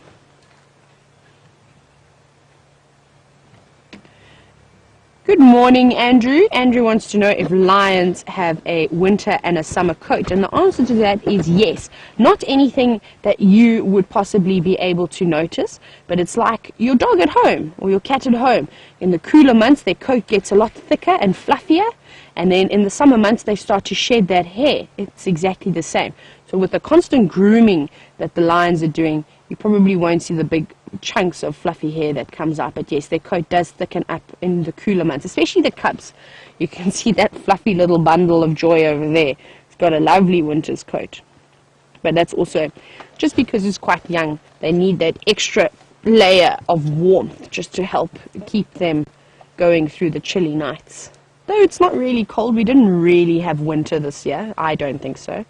It was a few cold mornings and a few cold evenings, and that was about it. And everything else in between was warm. They're fast asleep. And my favorite flat cats. I cannot moan this morning though. They gave us the most unbelievable sighting, everybody. The Nkuhuma pride. And these ladies are fast becoming my favorite lions of the Sabi Sands. My favorite was the Southern Pride, and I absolutely love all the different individuals that are in that pride. However, these ladies are incredible. And it's actually the same. The Southern Pride is also consists of 5 adult female lions, and now they've also got 8 cubs, I believe. When I was there, I only saw 4 of them. Did I see 4 of them? And so it's so nice to see that pride is growing. They were about 22 strong at one point, and then unfortunately with the different males coming through, they ended up chasing off and killing a few males. Quite similar to what happened with the Birmingham takeover.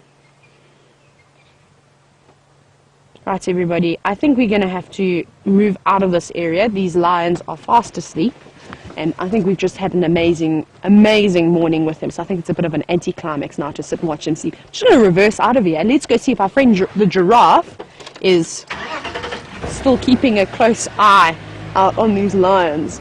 So it won't take a moment. We're not really in any thick bush. But while I carry on, I can still see our friend the giraffe. But let's head on over to Jamie and just see how she's going, if she's found anything else that's of interest this morning. Alrighty, well, we're continuing on our leopard search, but I want to show you a picture that I was just sent. Hold on, let me get my screen a bit clean. I want to show you a picture that was just sent to me from a sighting this morning on Buffel's Hook. And see what the reflection's like. Who does that look like to you? Those of you familiar with our lions, who does that look like? I know who I think it looks like. And if we have a look, he's got his buddy with him, who is much, much smaller and looking very much like a teenage male lion.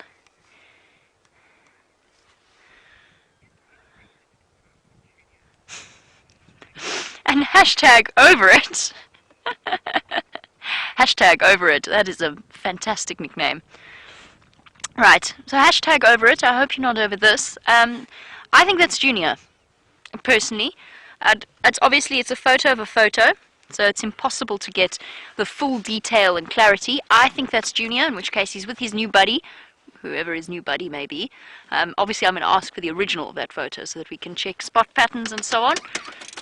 Looks like Junior to me. That Nkuhuma male line. Yeah, I think it's him. So there we go, Junior.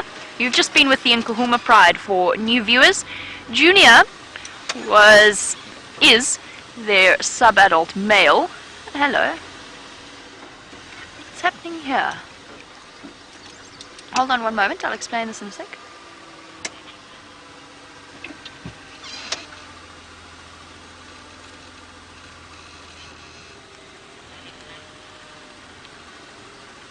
Do you smell something? I smell something. I'm trying to get onto the Game Drive channel to find out what Aubrey's looking at.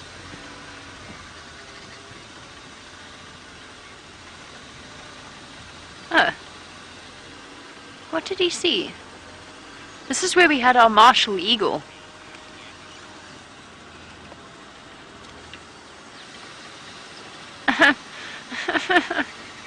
It's very selfish of me, but I would really like to get onto the Game Drive channel right now.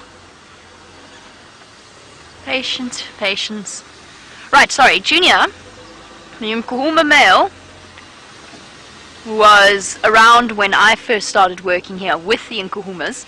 With the takeover of the Birmingham boys and with his natural aging process, it was time for him to go, as male lions do, to disperse, set off, look for his own territory. Unfortunately, he was all on his own. So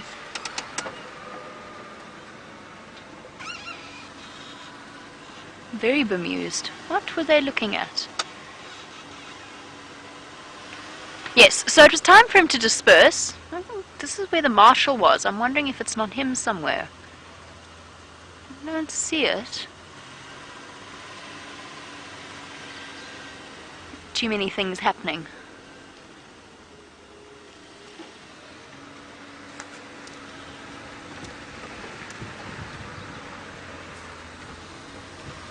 What was here? Must have been that martial eagle. I'm sure it's still hanging around.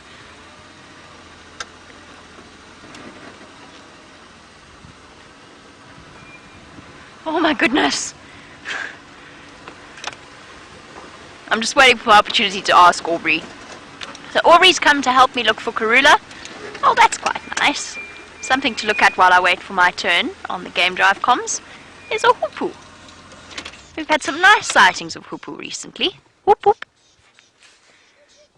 Oh, it's calling. Awesome.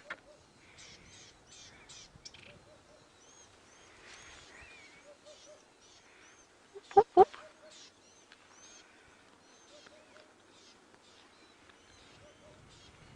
Unfortunately, it's a little bit windy, but it's an awesome image. Whoop whoop. Whoop whoop whoop. I think the hoopoe is one of the best named birds of all of them. Out of all of them. I'm not sure whether or not you agree. I think hoopoe sounds exactly like what they say. What else is a really good bird name? I like the name Battalier because of the meaning behind it.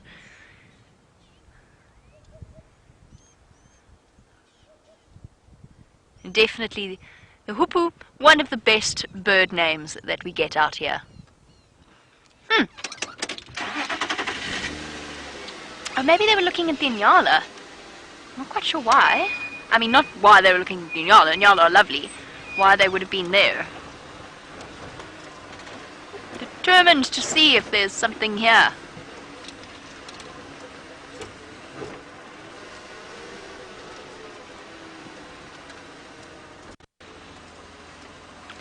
And Marisha, I did say I could smell something, and it was a smelly smell. It was not a good smell, it was a smelly smell. And I wonder, yesterday we had that martial eagle on the ground, and we couldn't see anything.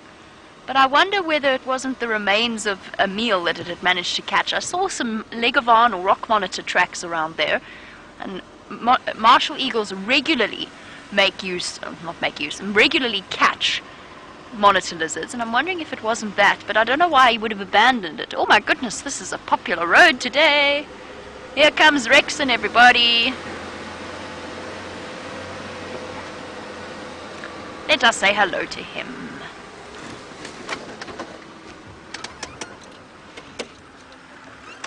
Good morning. How's it? How are you? Hello, Rex. Hi, guys. Oh, goodness. Okay, awesome. I'm not sure if I didn't check further along if she didn't cross south. I just came round, did a loop.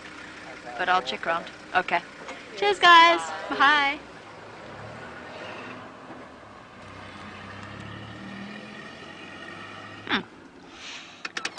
I know you're all dying to see Rexon, and I'm sorry. We couldn't put him on camera there because he had a guest sitting next to him on the passenger seat, and we don't put people on camera without their permission, so we can't do it. So that's why it wasn't we were being rude. That was why. There's Nyala. Maybe that's what they were looking at. Here he is. Hello, boy.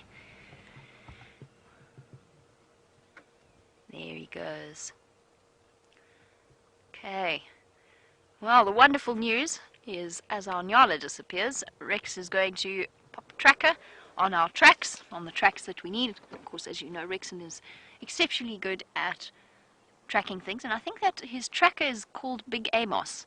I could be wrong, but I'm pretty sure I've met him once before long ago. I think his tracker's name is Big Amos. Big Amos is not a small man. It's a fair enough name. Okay, we're going to carry on. In the meantime, Tayla's been very fortunate. She's managed to catch up with that giraffe. Let's go and see if its heart's still beating rapidly or if it has recovered from its ordeal.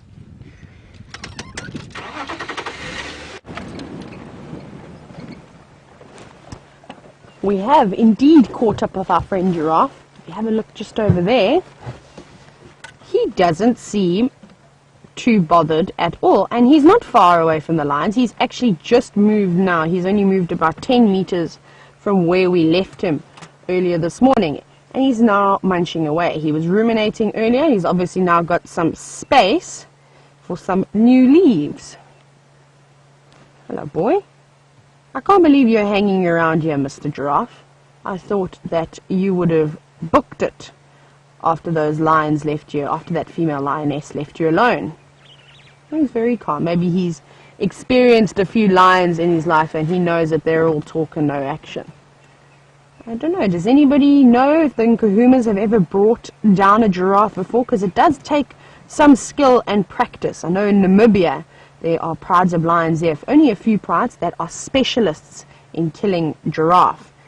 It does take some technique. Hello? Yes, I would also look over your shoulder if I was you, just to make sure that those lions aren't coming back for a second opportunity.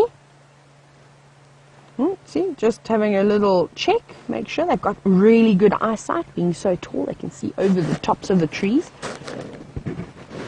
You see, he is upwind of the lions, so I don't think his hearing is really working so well. He wouldn't be able to hear those lions coming, so he is really or be able to smell them coming.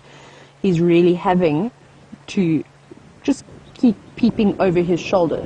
But we saw those lions, they were fast asleep. So I don't think for the next few hours they're going to do anything. Hopefully he does remember not to go walking over that way again. Otherwise that one female is definitely going to get up, I think, and have another go.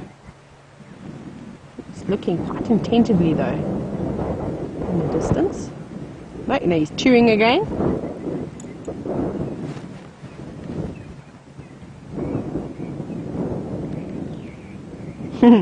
Look at that sort of big callus on the front of his head.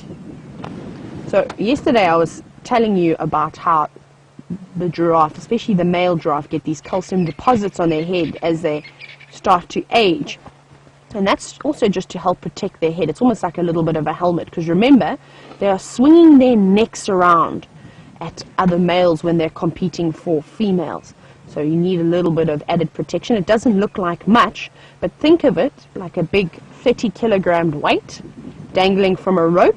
Now imagine swinging that into something. It would cause quite a bit of destruction. So if another male giraffe swings his head and hits a giraffe square on the chest, it's going to be a huge blow, and it could definitely, if it hits hard enough, knock a giraffe down. I've never seen a real giraffe fight before. I've only ever seen young males sparring, but that's amazing enough. I want to try and reposition, just because we haven't got the greatest light at the moment. So I'm just going to back up and try and change the angle.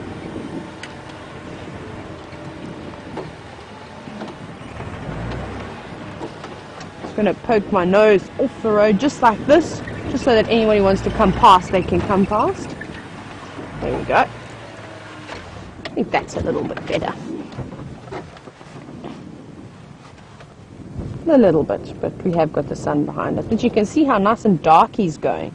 If you start at his head and you work all the way down to his legs, you can actually see, look how lovely and dark those patches are coming through now. So he's really in the prime of his life. And as the giraffe start to get older, they start to produce more testosterone, and that's with all the different animals. Some animals show the enhancing of the color a little bit better, being giraffe, I think, show it the best. And he's only going to get darker and darker for here. I've seen some amazing giraffe in the Sabi Sands where they're black in color. And I couldn't believe it, because I've never seen such dark giraffe before. And that's when you know. Or if you've ever heard the saying, tall, dark, and handsome, out here in the bush, that is true. Munching.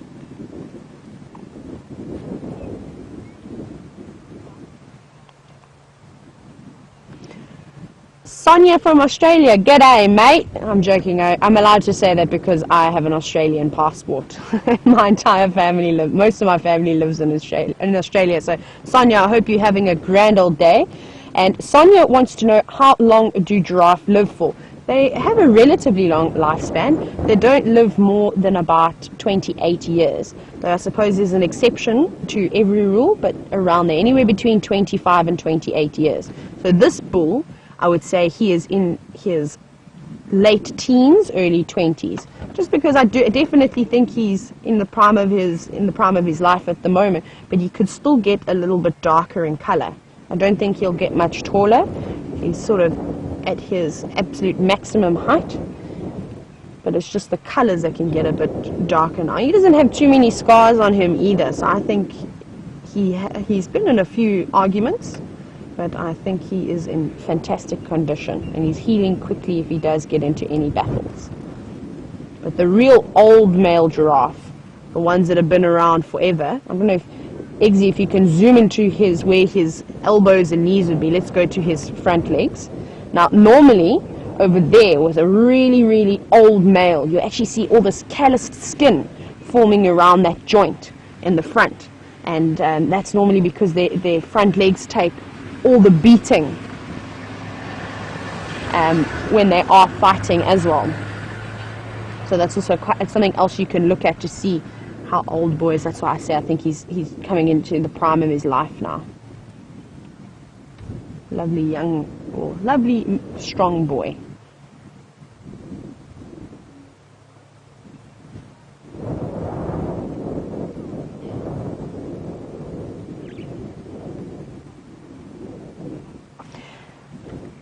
Good morning, Shabbat from North Carolina. Shabbat wants to know, when giraffe give birth, do the calves fall from all the way up there, or do the mothers actually lay down and give birth? Well, Shabbat, your initial thinking is correct. A female giraffe will just stand and push the little one out, and that drop to the ground is actually what makes the young calf take its first breath. So it sort of kickstarts the lungs in order to get them to work again. So it's quite a hard drop, and they are fine though. Remember, the animals are so resilient, so they'll drop to the ground, and then mom will help clean them up, and with about 30 minutes to an hour they'll be up and starting to try and learn to stand. Mr. Giraffe, I'd be very careful about walking anywhere near a drainage line if I were you, because the direction that you're going in now is back towards the lions. And also, remember how I was saying, that would be a good place for the lions to try and hunt the giraffe, because it will be very unlevel sort of land, and make it easier for those lions. Just take one mistake, putting a foot in the wrong hole and falling over to end this giraffe's life. And he is a lovely specimen. I love the way that they sort of purse their lips when they go in to get a leaf. Look at that. It sort of does a little puckering. Look there. That's really funny. Now he's looking over. There's another vehicle coming past us, so he's just glancing on over, making sure it's not a lion.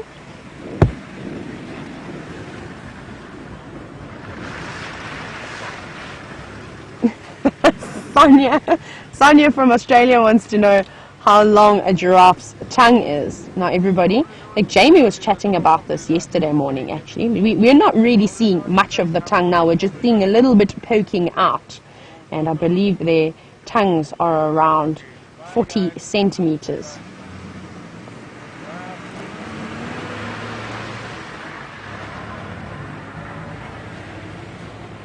Look at them chewing there. What I really love though is when giraffe ruminate. That's probably my favorite thing to sit and do when you've got nice light, because you can actually see the ball of partially digested leaves going up and down their throats, which is quite funny. So you can see the peristalsis, the movement of the food moving up and down. But not today. Maybe you can see it swallow when it finishes chewing these leaves.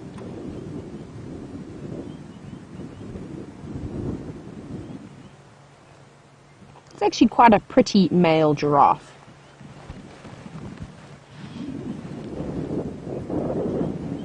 Eggsy, can you go into the front joints again of that giraffe? I just want to see, because you can see the front. See there? When you go all the way in. See what I mean when I say you can start to see the calluses forming on the skin there? Now it'll cover the entire joint, and it'll almost become like a shin pad, I suppose. But you can see he's in good nick still.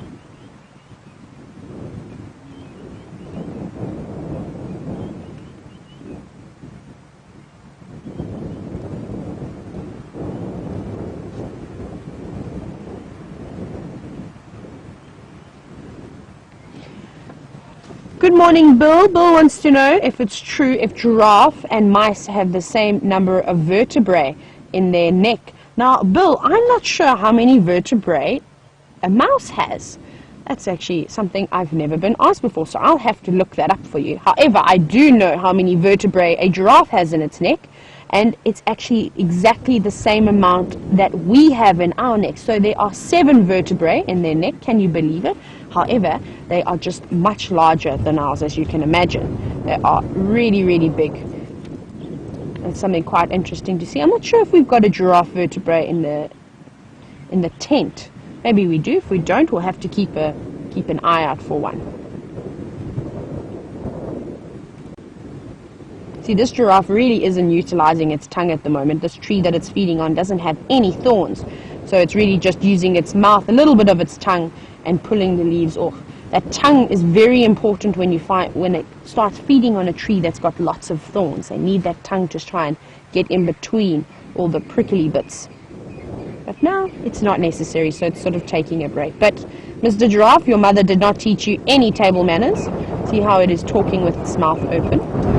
Chewing with its mouth open. Obviously, you have to talk with your mouth open if you want any sounds to come out. This is what I sound like when I don't open my mouth when I try to talk.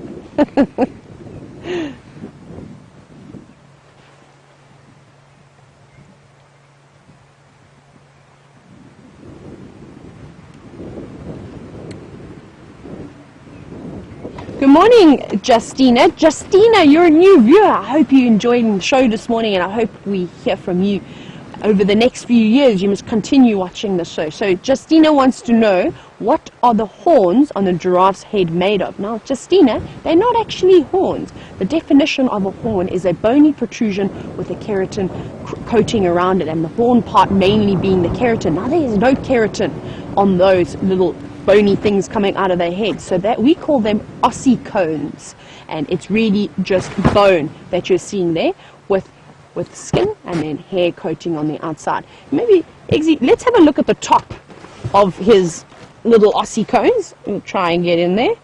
If you go all the way in, you can see there it's just bone, and you can actually see it, the top of his bone, it's slightly exposed.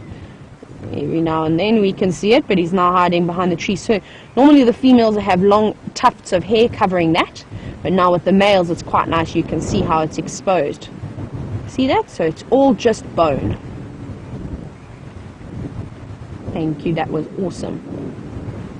He's always looking around. He's now looking a little bit further north, just to check that no one's trying to make a sneaky attack, but I don't think so, because I haven't heard anything on the radio of the lions getting active. They seem to still be sleeping, and the wind is really coming through now, so I don't blame those lions for going into that nice thick drainage line to have a little sleep. I'm quite impressed that Mr. Giraffe is still out. Normally the animals don't enjoy the wind so much. They'll move off into the denser vegetation. I just think it's amazing that we've seen so much play out this morning. First those lovely lions, and then not sure what the one female was looking at. She was curious, and then to have Mr. Giraffe come pushing through some trees, and I don't think he expected to be chased by the lions this morning. And now to have him so calm and relaxed and eating. It's quite funny how life is when you're living in the wild. I don't know if I was maybe chased by lions, I don't know if I could go and have breakfast. I think I'd maybe give it a skip. I'd be so frightened.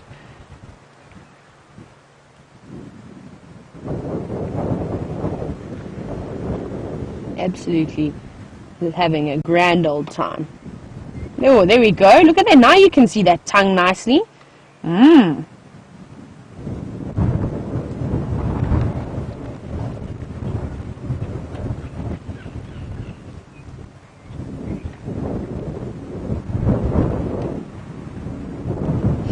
Chewing away. I absolutely love how all those leaves go to the cheeks and sort of bunch up a little bit on the side. That's really funny to see. Come on, take a few mouthfuls so we can see that. Nom nom nom.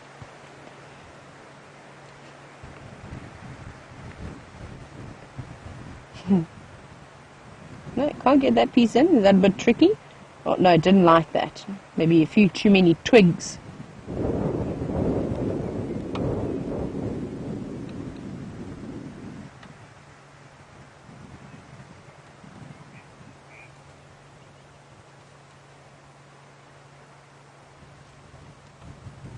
Beautiful.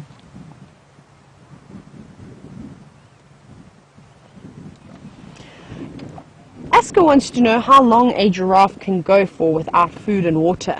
Now, Aska, they need to keep eating on a regular basis. So these giraffe are, like many of the other antelope species in the African bush, are ruminants. So like cows, they have a 4-chambered stomach.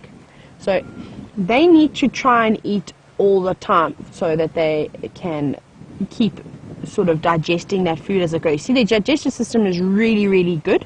So it's a long process of trying to digest it. So like now we can see this giraffe is actually eating leaves. Just before we got back to the giraffe, we actually saw him ruminating. So what that means is that he will regurgitate partially digested leaves that have gone through the first chamber of the stomach, and then it will regurgitate them up. And normally they'll do this when they're resting, and then you'll see them chewing and chewing and chewing and swallowing, and then regurgitating some more and chewing and chewing and chewing. And that process normally takes about 24 hours before they will try re-chew those partially digested leaves. And then after that, it then goes into the other chambers of the stomach for the final digestion process. So the leaves that he's eating at the moment, he'll probably only regurgitate them and re-chew them this time tomorrow sometime. So I'm not sure how long they could go without water for. See, some of the leaves that they're eating, especially in the summer months, they are getting a lot of water from their leaves. I don't think giraffe have to drink every single day. I'm actually not 100% sure of that. That's what I love about this job, is that you can just never know anything, and sometimes you forget things too. It also just proves that we are only human.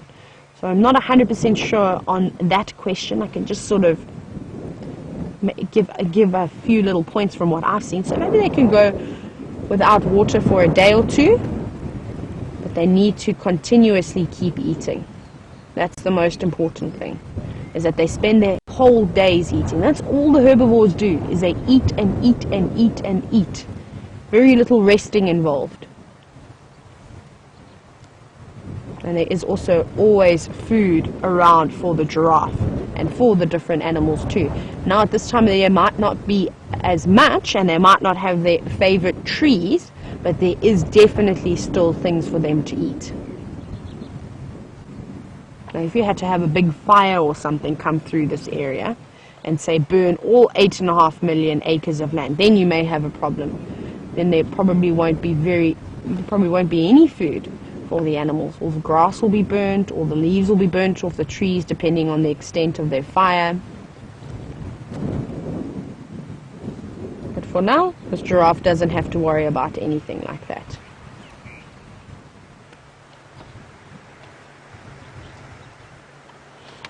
Oh, didn't like that very much.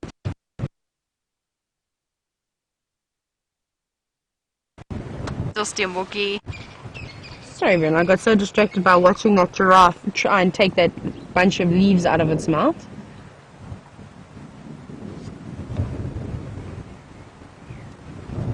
You go down for more. Just to know, are lions really a threat to a giraffe, or would it depend on how many there were? So earlier today, if you're watching the show, we actually watched one female lioness chase this giraffe that we're looking at around a little bit, and that young female lion was extremely ambitious, and she would never be able to bring such a big giraffe down on her own. Maybe if it was a giraffe calf, yes. So Debbie, it depends on how many lions you have. If it was a giraffe that was very sick and very ill, and maybe it was sitting down, then yes, I think one lion could take it on, no problem. But this is a very healthy male giraffe, so she would have definitely needed the help from the other members of the pride. I have heard stories though of big male lions bringing down big male giraffe all on their own, so I think that is definitely possible, but with a male lion, not with a female lion. Yum, yum, yum. I'm starting to feel a little bit hungry now. So, Carla from California, the land of great wine, would like to know, can giraffe defend themselves with those ossicones, those little horns that we're seeing on top of their heads? I've never seen a giraffe swing its head at a potential predator. So, Carlo, I don't think that's what they're mainly used for. They mainly use those ossicones to fight other male giraffe during the mating season. So, giraffe will mainly use their very powerful legs to defend themselves from predators. They can chop forward with their front legs like a horse, and they can also use their extremely powerful back legs to kick. And if you've ever seen a horse or a donkey or a zebra double barrel, a giraffe can do the same thing. Now, even just with one of those legs, if a giraffe kicks a predator in the face, it will be lucky enough to get away with a... Actually, I'm going to tell you an interesting story before this. I'm going to bring up a photo. I'll need to look for one though, of a male lion, one of the Charleston male lions, and him and his brother. This is down in the southern sector of the Sabi Sands, southwestern corner. Him and his brother actually brought down a big male giraffe, probably similar to like the one that we're looking at now, and they were successful in bringing it down. However, the one male lion, my favorite male lion in the whole of the Sabi Sands, he obviously got kicked in the face, or he was either chopped in the face by the front legs while trying to bring down this giraffe, and he got one of his canines knocked straight out of his mouth. Can you believe that? And his tooth actually dangles down the side. It hasn't fallen off, and it's been like that for about 6 months now, because quite a bit of flesh came off of it. Don't worry, he is fine, he is healthy, he still brings down buffalo. It hasn't affected him in any way. He is just the most amazing lion to photograph because he looks like a gangster. They call him Toothy just because of his dangly tooth. So he was very lucky.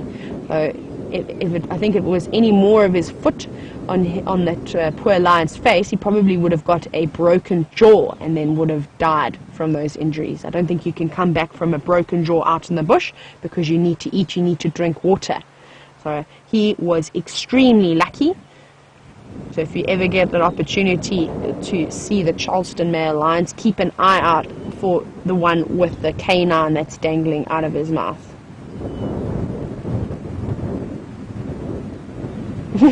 And you know what's the perks of having a long tongue is that you can also use it to clean your nose.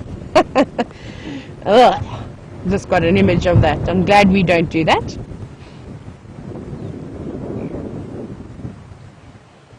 Righty everybody, I think this giraffe has had a great time and has actually given us a good view from running away to the lions to now feeding on the shrub. Let's go see how Jamie's doing in the search for Karula.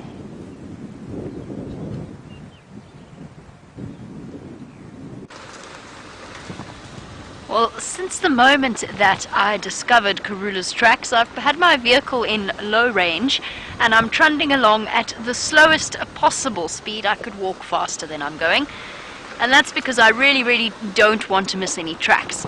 Now the trackers are on Karula's and her cubs' tracks, heading in this direction. We're on Mumba Road, Aubrey's checking Leadwood, and essentially our job now is to make sure that we don't miss tracks crossing the road, so that we don't waste the trackers' time. If I find tracks coming across Mumba, I can call the guys and say, come this way, she's already crossed. Then they don't have to waste time going from track to track to track to track. So we're leapfrogging them to get a little bit ahead and to make sure that the leopards haven't crossed around us. I suspect she's in the drainage line between Leadwood and Mumba Road. And the reason I think that is Those tracks that we had of her cubs and Karula came out of Little Gowrie, but I didn't have any tracks of her crossing south. So she must have crossed further to the east, where she'd made her kill, then looped around, gone back and fetched the cubs. That's what we've got to figure out. It's like piecing together bits of the clues to come to a conclusion. And speaking of clues and conclusions, thank you to James Richard, who read the article about the woodhoopers smelling like rotten meat when the female lays and raises a brood of chicks. And I'd forgotten that piece of information. I did know about it, but I'd completely forgotten about it. So maybe that's what I smelt that was a little bit unpleasant. Could also have been a carcass flower. I haven't seen any while I've been on Djuma, but there's a type of flower that grows and gives off the scent of rotting meat. Could have been lion scat, leopard scat. I didn't stop for too long to investigate. It might even have been the remains of that martial eagle, if the martial eagle killed something. So because we're so hot on these tracks, and because the fact that Karula went to fetch her cubs and bring them back here almost inevitably means that she has a kill, we're continuing the search as quickly as possible. We've only got an hour to track down and find the Queen of Djuma. But I'm excited. I think she's here somewhere. We've got a very, very good chance of spotting her. We just have to keep checking. Checking the trees, checking the ground, and checking the eastern boundary just in case. Now, Kristen, as we drive along our own little portion of the Sabi Sand, I say our own, we don't own it, but it's our little patch, he wants to know how big the Sabi Sand is in total. And the answer, unless I'm very much mistaken, it's around 65,000 hectares. Might be 66, but it's around 65,000 hectares. 65,000 football fields, roughly, give or take. Oh, that's a baboon. Almost got fooled by that track. Almost. So 65,000 hectares, my acreage conversion is appalling. I think, what would that make it? 65,000. Would that be, acres are smaller, so therefore it would be, I think they're about half the size of a hectare. Roughly 130,000 acres. Am I wrong? Sorry for those of you who are far better at conversions than I am. I thought of another bird, by the way, just while we search for Karula's tracks and anything else on Cheetah Cutline. I thought of another bird that is very well named, and that's the hardy-dar, because it's also for their call. Hardy-dar, hardy-dar. That's a screeching cry that they make as they fly along. Can probably go up to third now. Right. This is the make or break moment. We're on the eastern boundary of our traverse area. We can't go into Torchwood. And I'm hoping that we don't find a set of leopard tracks casually wandering across. I'm really hoping. Come on, Karula.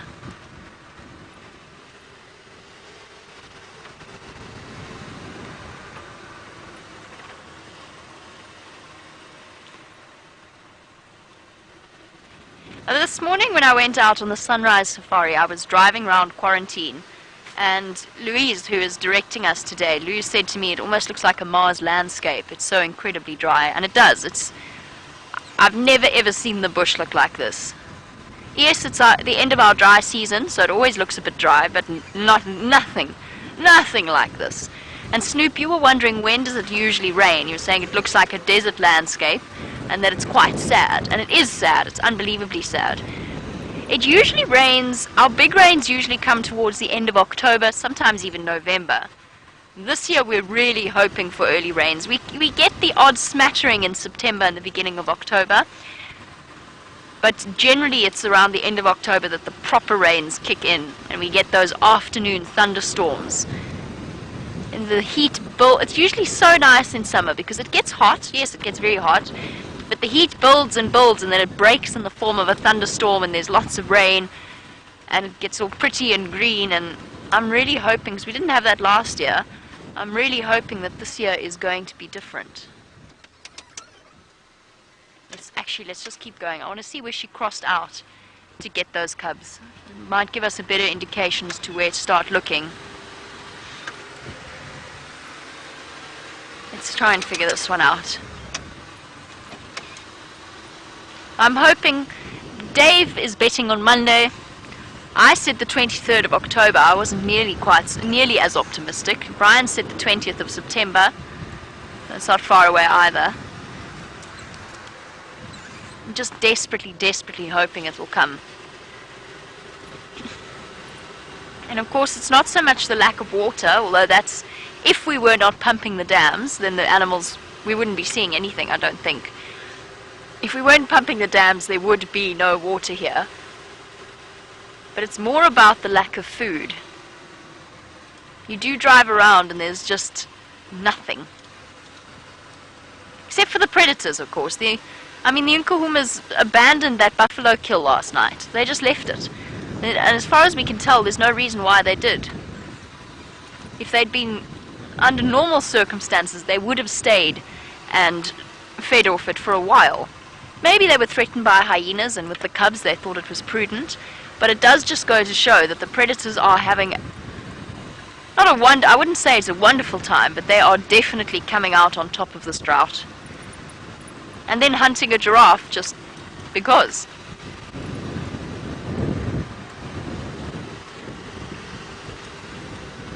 Okay. I know what we'll do. We'll take that 2-track that leads to the old hyena den on Gowrie Main. We'll see whether she isn't around there. Oh goodness, that's higher than we've had in a while. For now, the weather reports are saying a 40% chance of rain in the northern Sabi Sand. Oh, everybody, we've got to keep our fingers crossed and really seriously hope that that actually comes to be. I really hope we get some rain. I think we're all going to go and stand outside in it. Do little happy rain dances.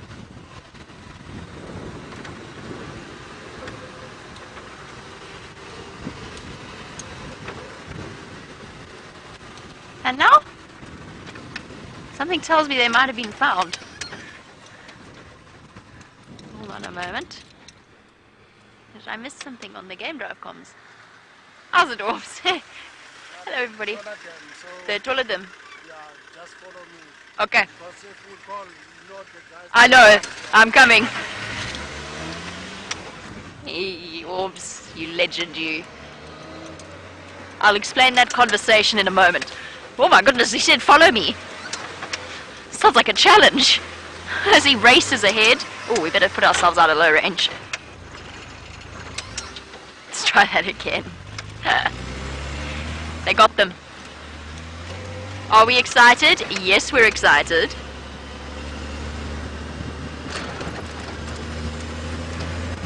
We must have been so close, Dave. Okay, while we play Catch Aubrey, let's go back across to Tayla.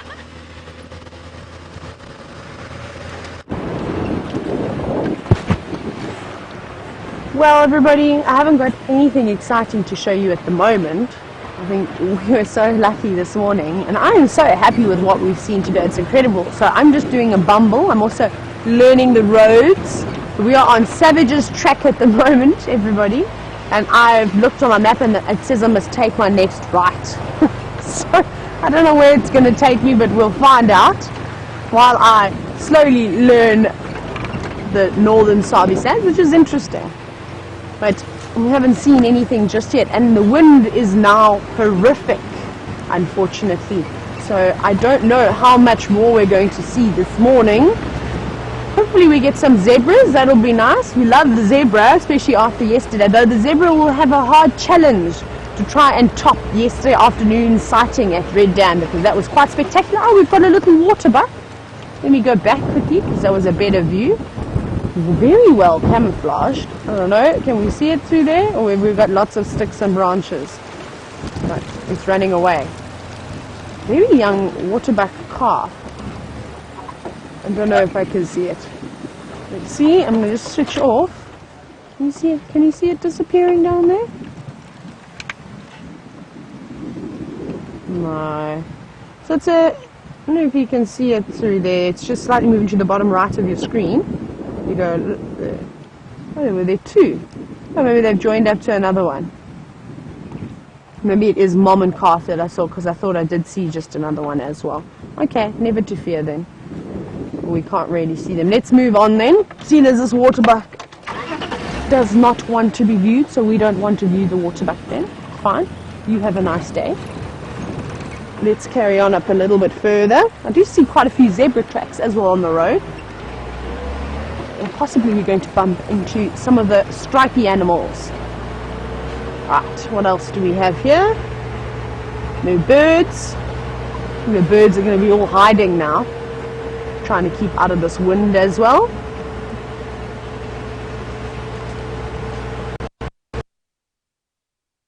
Look at this big hole in this termite mound.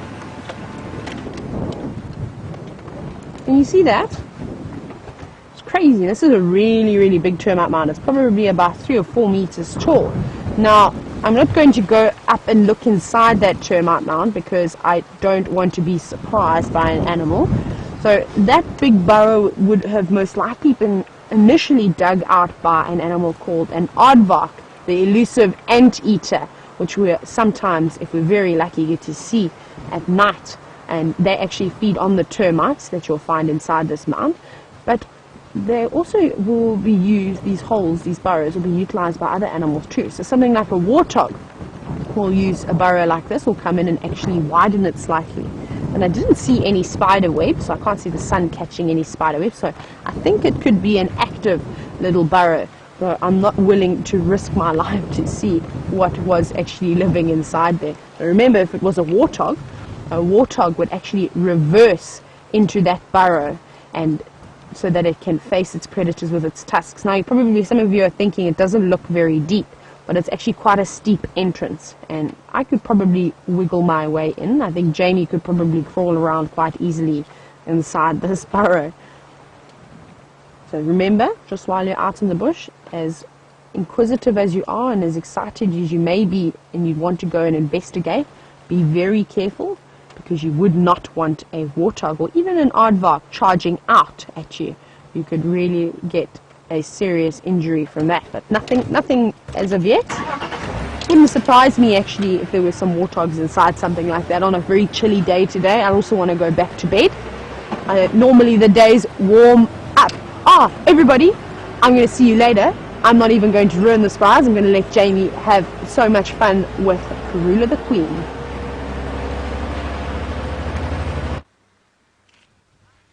Look what we've got here.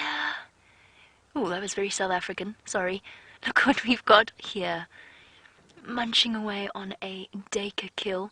One of Karula's gorgeous little cubs, and judging by the size, I'm going to say that's Hosana, the little male.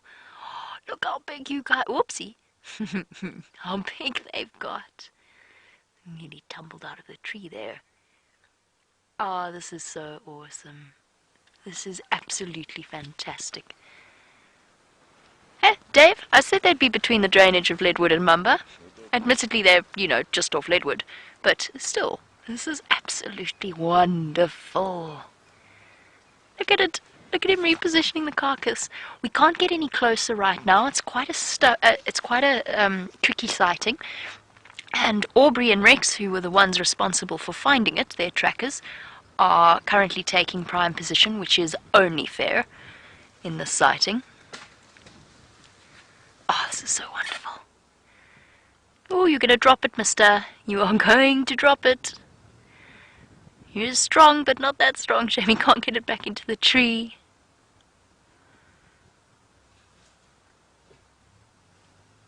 Well done, Karula.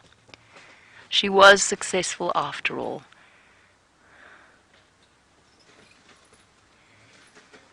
This is so great. Been dying to see these cubs for ages. I've only seen the little one in the tree, but for the moment I don't know where the queen is or where the other cub is. They might be elsewhere, might just be lying up in the drainage line. Looks as though Karula's eaten most of the kill, or they've eaten most of the kill over the night. There's not all that much left.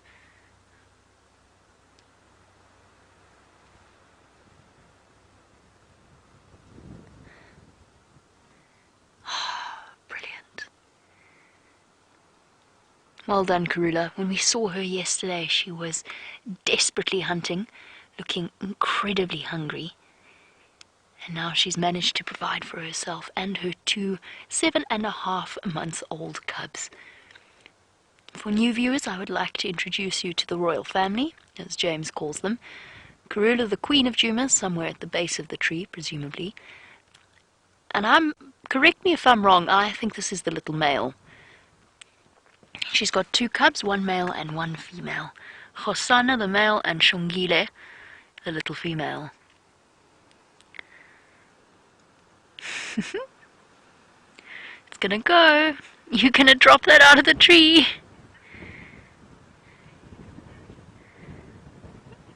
And Justina says, is that a fox? The dead thing in the tree, not the leopard. No, it was a dacre. It is now not very much. You can just see the horns whenever he lifts up that head. He's currently feeding off the face of the animal.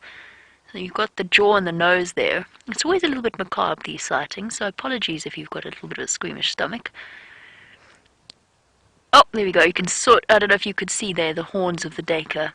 Definitely looks like it was a dacre, not a steenbok, just judging by the shape of the head. Mister, you are going to drop that onto the ground.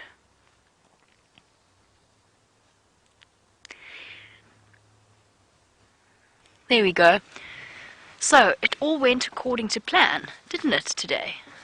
Said we're going to look for tracks, and if she comes back with cubs, then she's got to kill somewhere. And that was that. The Queen of Djuma proving once again why she is such a good mom. Providing for her little ones.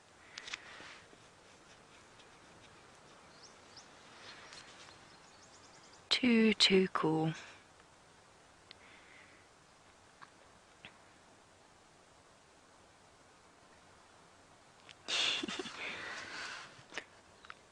Amazing how at 7 months old, fully weaned, they were fully weaned at 3 months old, fully weaned and able to crunch through bits of small bone and meat. I saw a report yesterday from one of the other guides that Hosana caught a dwarf mongoose. I don't know if it was yesterday or the day before, but he caught a dwarf mongoose. The dwarf mongoose let rip with a serious scream, and Hosana dropped it and it disappeared off down a burrow. And it just goes to show already that hunting instinct is incredibly keen. And we have many scenes to look forward to as the little cubs start to practice their hunting skills. Stalking and catching things like francolin and scrub hare and mongoose. There's a lot of talk a couple of months ago as to whether or not Hosana, or 2 months ago or so, had caught his first or made his first kill. There was a dead scrub hare in the sighting. But of course we weren't sure who had managed to do that.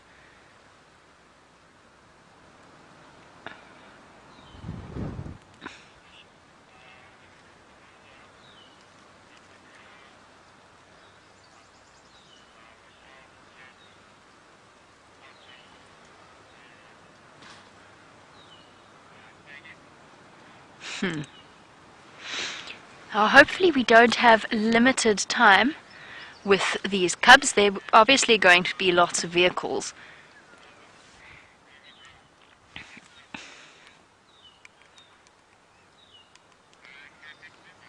Sorry guys, I just need to listen to the Game Drive channel.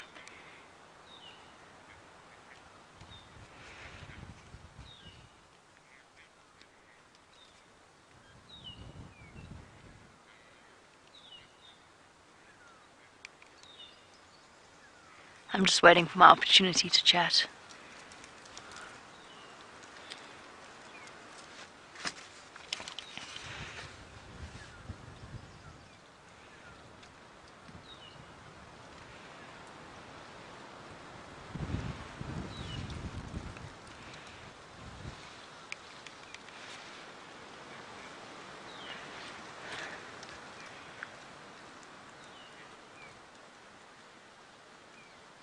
Sorry guys, I'm just waiting for an opportunity to, oopsie, chat on the Game Drive channel.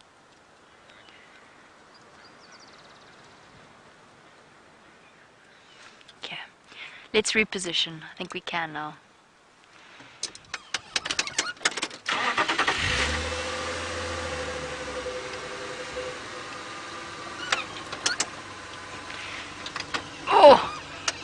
Wonderful way to start the morning. Rex, Orbs, are you happy for me to make my way in as well?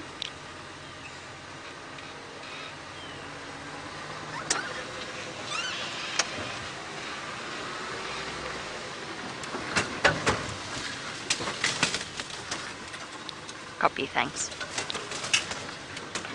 Okay, we're going to have to do some maneuvering quickly, but it shouldn't be too far. Or too difficult, I'm hoping.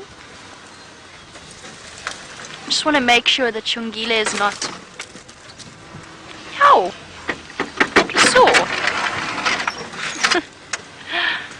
Make sure that we don't frighten any of the remaining cub, wherever she may be.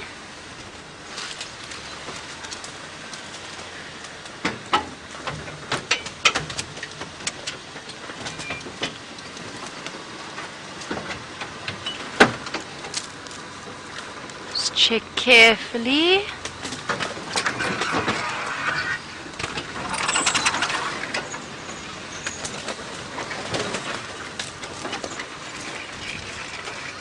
How's your view there, Dave? Perfect. Okay, I still can't see the other two, but we do have a brilliant view of the leopard cub feeding off what's left of the dacre. I'm impressed with him. Look, he's managed to get it back into the tree. Very impressive. Well done. Where's Karula now? Am I missing something? Let me see where the guests are looking.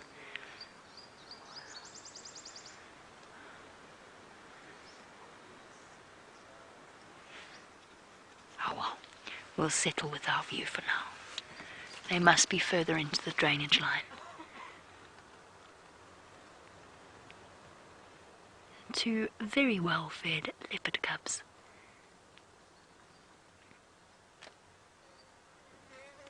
You know what strikes me now, in terms of size? When I first saw the tracks coming across, I thought it was Karula doubling back and then walking back again. That's how big the cub's paws have got. At 7.5 months old, and I assume it's the male's tracks, Hosana's tracks are the size of his mother's, which is very impressive because he's not quite there just yet. And it just goes to show the size difference between a male and a female leopard is very apparent, even at a couple of months old. And when we first saw them, they were sort of equal-sized bundles of fluff. And then as they got to about 4 or 5 months old, we started to notice the difference between the male and the female cub. And now it's become very apparent. The male cubs do just grow a little bit faster. They're also slightly more aggressive when it comes to feeding off the kills. So often the male cub will take first preference and then the female will come in second.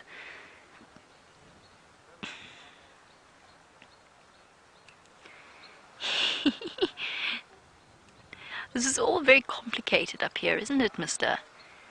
It's a slippery tree. You've got to keep your balance. Practicing those all-important leopard skills.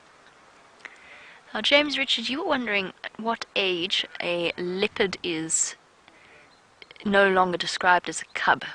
And then obviously they've got the sub-adult description and then the adult description. It's up for debate in terms of how we refer to things. We still refer to them as cubs when they're a year old. We actually still refer to them as cubs when they get close to about 14, 15 months old. Then we start to... Just waiting for it to come tumbling out of the tree. The kill, not the cub, obviously. I don't want the cub to fall out of the tree. So we still refer to Tiani as Saleheshe's cub, even though she's about 15 months old now. And now that Saleheshe is mating again, we probably start to refer to her as a sub-adult. And then when they reach independence and they mate for the first time, for females, that will be them as an adult. And when we consider them to be males is when the males are considered to be fully independent from their mothers and have dispersed from their natal range, then they're adults. When they're hanging around mom, in the way that Quarantine and Nkuhuma did, for a couple of months, even after she was no longer feeding them, they're still, in my mind, sub-adults, but it's up for debate. Nobody quite agrees on it.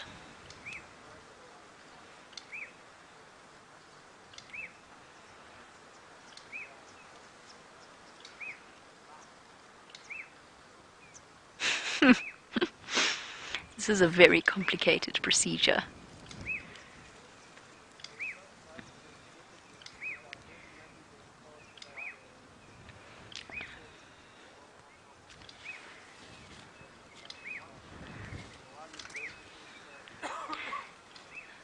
Well, there's definitely not much left of the carcass, and I have to say I was hoping for an impala, although I'm glad either way that they got to feed off something.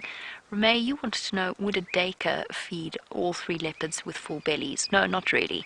A Karula will probably be hunting again tonight. If not tonight, then tomorrow morning she'll be out hunting. There's even a good chance that when we come back on the sunset safari, these leopards have moved off. Not far, they probably won't go far. But now, with the cubs, it would have been okay for Karula and the 2 of them when they were 3 months old, but now they're 7 months old with a voracious appetite. And I've seen Karula eat almost an entire Dacre herself before in one sitting. So no, it's definitely not enough to feed all 3 and make them fat and gorged and full. But it's a jolly good start. It's like a light breakfast. An appetizer. And Karula does have to work exceptionally hard to keep all mouths happy and fed.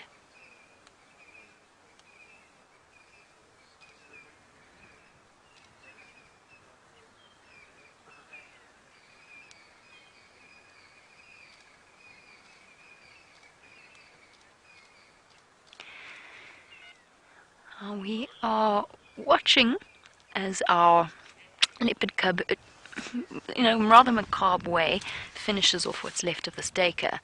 And we have a question about whether or not leopards will consume intestines and bladders. And Joseph, you were wondering that and saying, well, would they not be eating fecal matter and urine? It depends. It does depend on the size of the animal that they're feeding off. With large prey like impala, very often they do pull the stomach contents out first. Although we have been in situations. The last kill we saw them on was an impala, and Karula hadn't removed the stomach contents. And I don't know if that wasn't just because she was threatened where she was, so she had to pull it up into the tree quickly. But then I've seen them eat an entire steenbok before, and yes, that does include the intestines and the bladder. And I've seen them eat warthogs. Warthog babies, start to finish, including the bladder and the intestines. Sorry, I got distracted by the Game Drive channel. So yes, they do. They're not terribly fussy about it. Obviously, the intestinal contents don't have any kind of benefit for them. The nutrient value is next to nothing, and their bodies aren't really equipped for. They're obligate carnivores. They're not equipped for digesting plant material.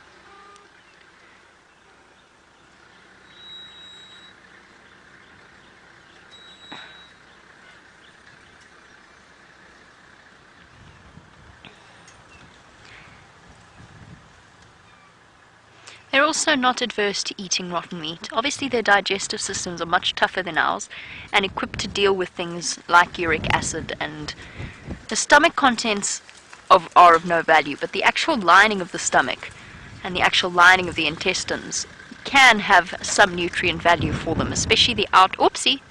Ooh, little one. Isn't his balance incredible? He's 7.5 months old. Think of the Nkuhuma equivalent. Sticking a 7.5-month-old baby in a tree, it probably wouldn't work out terribly well. But a leopard cub, and just a couple of weeks old, is already climbing trees, and he's perfectly balanced up there.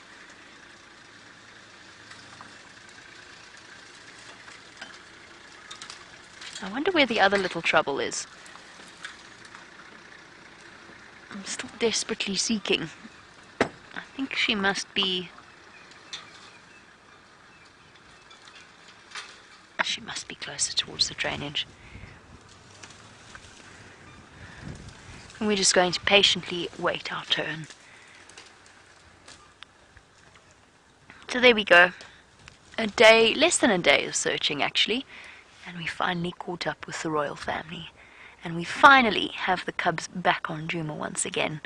Karula's been keeping them away from us. No, I mean, she's been keeping them south of the boundary. And it is great to see her back. And then we've got the prospect, of course, of at some point, Tundi's going to bring her cubs out of Torchwood, I'm hoping. That's where they are at the moment. And then we'll have a chance to see Karula's grandchildren. See how important a leopard's tail is for balance. You can see how he's stiffened it slightly. It's just providing a very useful counterweight while he tries to feed. And the claw is desperately scrabbling for purchase on the branch.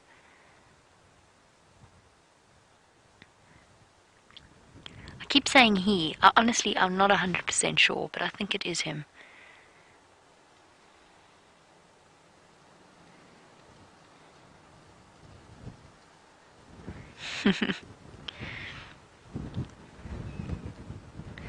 Been so long since I've seen them that it could actually be Xongile, and she might just be a lot bigger than I remembered her being.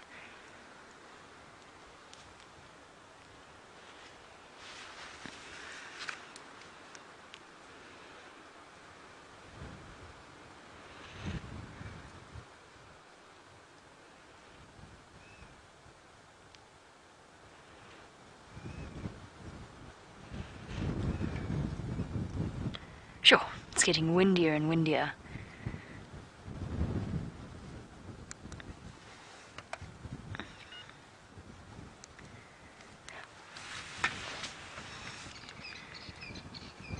And they've managed to find themselves a very good spot in a tambueti tree, which, as you know, is very toxic to human beings, less so to animals. So it's of no bother to them. And the tambuetis generally prove to be quite a good spot to hide your kill, because one of the biggest threats to a leopard kill that's in a tree, apart from bumbling cubs knocking it out, is the presence of aerial scavengers. And if they spot it, then they'll come and they'll settle down, and if the leopard leaves it for a moment, then they might actually knock it onto the ground. And if they do that, then almost immediately, it runs the risk of being caught up and scavenged by hyenas. And already there's a good chance there's a hyena somewhere around, playing the patience game, keeping an eye on what's happening, and waiting for just that kind of opportunity to shoot forward and grab it. Which is why I keep saying we don't want him to drop the kill.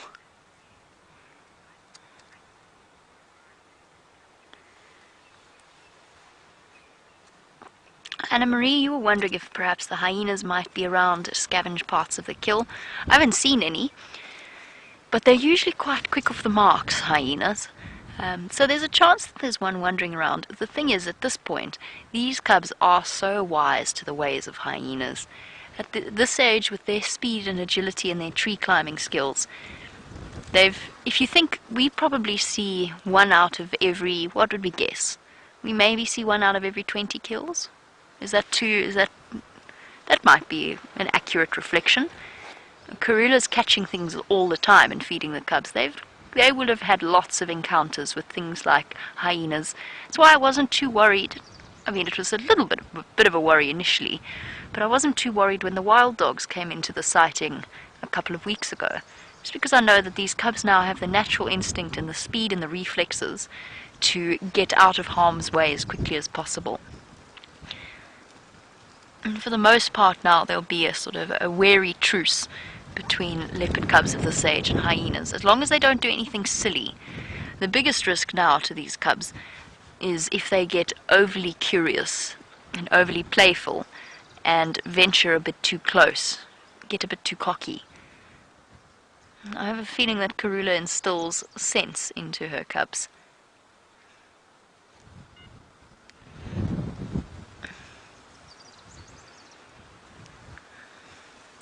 Can't be easy standing in the tree with the wind blowing like this either, because it's swaying.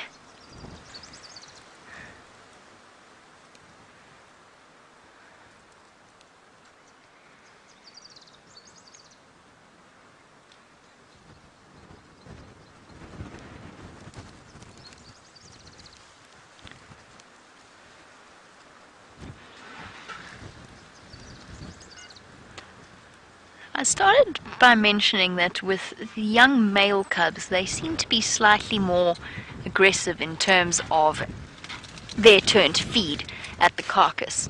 And Terry, in Oklahoma, you were wondering whether or not there's a pecking order in the leopards when they get to feed. Obviously with lions they fight for access to the carcass, but it doesn't seem to be quite the same with leopards. And generally it's not, no. So once the female will catch something, she'll eat a little bit of it, as much as she wants really, before she decides to go and fetch her cubs. She'll go and fetch her cubs, and then almost invariably she'll let them feed. Sometimes the little cubs growl and snarl at their mother. I've seen it happen before. We saw it with Shadow's cub not too long ago. We've seen it with these little ones as well. Whenever mom tries to go and eat something, they give her a little bit of a lip curl. And I've seen them growl a little bit at each other, but it's not, they don't fight with the same ferocity that lions fight with. But males naturally in the cat world have a bit of an advantage.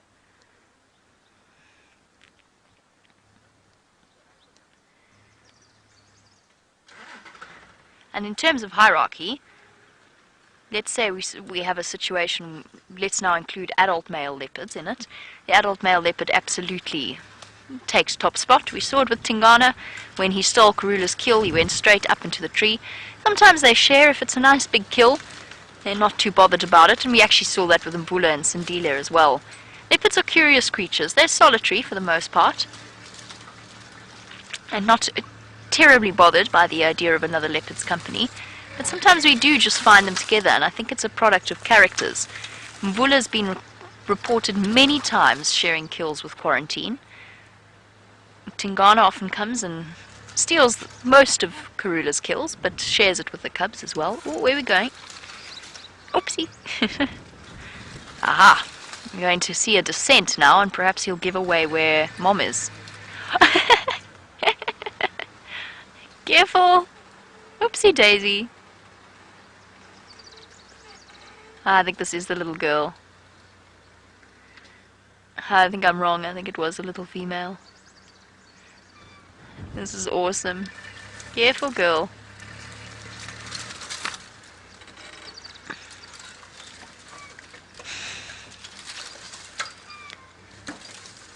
She's now reversing down. She's decided that head first is not the way to go. And, oh, now we're going sideways. Now we're going head first. Now we're going sideways. Oof, and down. And I can't see her at all.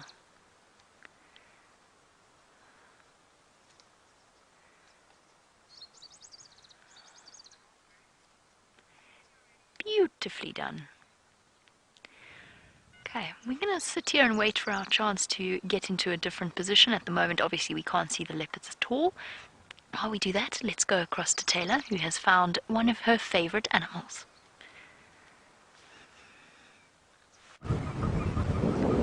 Jamie, indeed the warthogs are becoming one of my favorite little creatures. So here we've got Mom, or you were looking at little one. We've got Mom on the right, and we've got a juvenile little piggy on the left over there, which is quite unusual. They both look quite small though. Even though this female on the right is an adult, she looks quite dwarfed in size. Even her little piglet, who should be almost the same size as her if it's nearly a year old, is looking slightly on the small side as well. So I wonder if these just aren't small little pigs. They didn't get the best genetics, unfortunately. But I love Mom's little mane that she's sort of got going on, with a nice little comb over. And looks like she's had some highlights as well. You can see that, some blonde highlights. That's the trend at the moment, you know. Louise in FC says it's salon quality. Oh, you got a little bit of a fright there. They're very relaxed with us, actually not too far from our vehicle. We've been so spoilt and have had all the animals up close and personal. Did you see the little one almost fall over trying to get in underneath all those branches? So they're feeding just under all these little sort of dead trees over here, just looking for some grass. And they were doing quite well. They were digging up all sorts of bits of grass that everybody else seemed to have missed. And that's what happens when you are smaller than all the other animals. You can reach in places that are normally quite hard to get. Hello, girl. A lovely girl. And I'm so glad that they're so relaxed with us as well. They do know we're here. I thought they first stopped and they looked at us, they did the warthog freeze, and then I thought they were going to bolt away. And then they carried on feeding, which was quite amazing to see. Because as you know, normally you just see the tail end of a warthog and a dust cloud following it. Come on, Mom, go down on your knees for us so we can see that. I love that. I love that when the warthogs go right down and scurry along the ground on their knees. See, they're getting right into all those fallen branches or broken branches, and I presume that's courtesy of the elephants who have done that.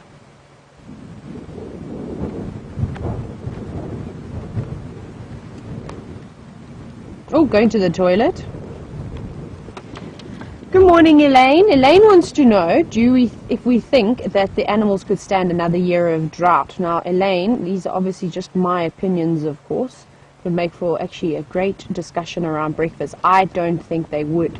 It's been a tough year already. So the bush was extremely dry, like it is at the moment in January already. And then we had a little bouts of rain, which brought upon some greenery. And now it is back to sort of like, as Jamie was describing this area earlier, it's like a desert at the moment. So I don't know if they can take too much more of this. I think another year would be pushing it, and I think things like the warthogs and the buffalo and the hippo, they will be suffering, I think, the most. Even I think the impala you'd start to see looking really miserable and quite bony. So let's not hope that it's going to get to that. And I actually hope that David is correct with his prediction about the rain. I don't care if I don't win the bet. I just want there to be some rain for all the animals. Obviously, it won't be instantaneous with all the grass coming up, but it will take a few days. But I can promise you, quarantine open area will look like a golf course. There'll just be this lush layer of lovely grass filled with animals. And you probably see lots of zebra, lots of impala, lots of warthogs, all coming through, getting the new shoots. You may even see the nyala and kudu coming through and taking opportunity and eating on the new green shoots, because it will take a few weeks or months for all the trees to get their nice green leaves again. You know, you can actually see all the leaves blowing around, and you can also tell how windy it is by the way that warthog's mane is blowing in the air. She's like a model with a fan in front of her face. There, look how she's using her nose. It's got, there we go, down on your knees. Thank you, girl. So she's now down under there, and you can see she's trying to dig up all the grass with her nose. So they particularly go after the roots. Now, you can see she's doing that. Doesn't look like she's being too destructive, but warthogs can completely decimate a grassland. So where I'm from, in the Eastern Cape of South Africa, so on the southeast coast, there's a lot of farmland over there, and they like to farm things like pineapples. It's one of the main things. Now, unfortunately, the warthogs will come through, and they will actually tear up an entire area, and it's quite devastating what they can do. We might see some of the destruction in the summer months when we get a bit of grass, but they will clear out, because they're not just eating the tops of the grass. They, like for instance, like that what the impala do, they're actually using their snouts, like we saw earlier and like we're still watching. That top ridge is extremely hard, and she will actually try and dig that underneath the grass and lift the grass right out and get to the roots, which unfortunately then kills it. Whereas the rest of the animals, most of them, are just nibbling on the top blades of the grass, not really pulling out the roots. Unless you're an elephant, then the elephants also like to pull the roots out of the ground. So if you have a family of 10 pigs, they could do a lot of damage in one afternoon. Unfortunately, these animals are also still being persecuted because they are known to tear up crops and wreck nice grazing land. Hey, warthogs, don't worry. You are safe here with us. My goodness, it's like she heard me and she thought, persecution, I'm out. But no, never fear. We are not worried about you at all. We're quite happy to have you here. Zach, we actually asked a great question, and it goes with what we're talking about. So Zach wants to know, do we feed the animals during the drought? And no, as you can see, look at these warthogs. Look what they're eating. They're almost eating nothing. And if we were feeding them, they'd probably have their faces in a bale of lucerne or something along those lines. So, no, we do not feed any of the animals. It's important that things like drought occur every now and then. We obviously need to get rid of or control populations of the animals, and this is the most natural way to do it. The strongest will only survive. You know, munch, munch, munch. Like I said, I'm starting to feel hungry. I'm wondering what's for breakfast.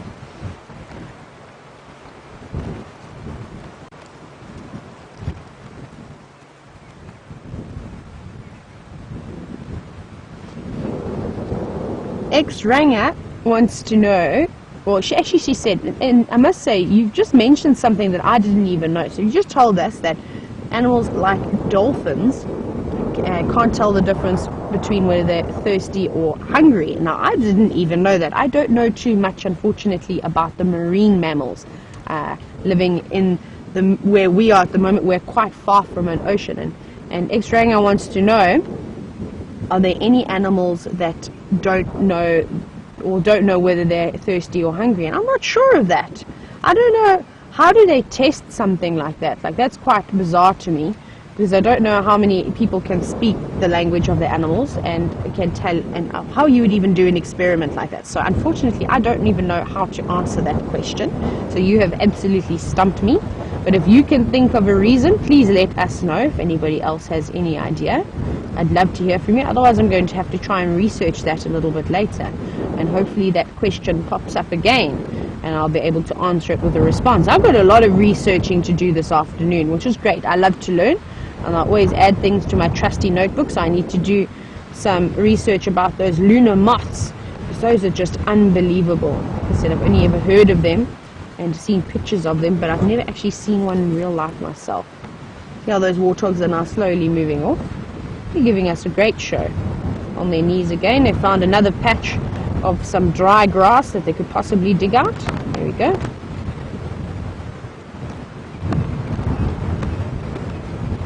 So when I was guiding in the Eastern Cape, I was at a lodge down that was based on a river, and one of the rangers came around the corner. I think he'd gone to town to do a bit of shopping, and he came back with not only some goodies from town, but he also picked up a tiny little warthog piglet. And this particular area where this lodge was situated, there weren't any big predators, so there were no lions. We did hear the odd leopard, but the Cape mountain leopard is quite a scarce creature, so we didn't see too many of them. So he wasn't sure what happened. He had to look around to see if Mom was around, and this warthog was completely decimated. It was so thin you could see her ribs. She was covered in parasites, and it was a freezing cold winter's day. It was rainy, it was miserable. So he actually ended up picking this warthog up, which is something that we don't always do. Well, we ended up naming this little warthog Emma, and I'm actually going to send you on to Jamie, and when you come back to me before we close, I'm going to finish the story about Emma the warthog. But I know I cannot keep you away from Karula and her little cubs.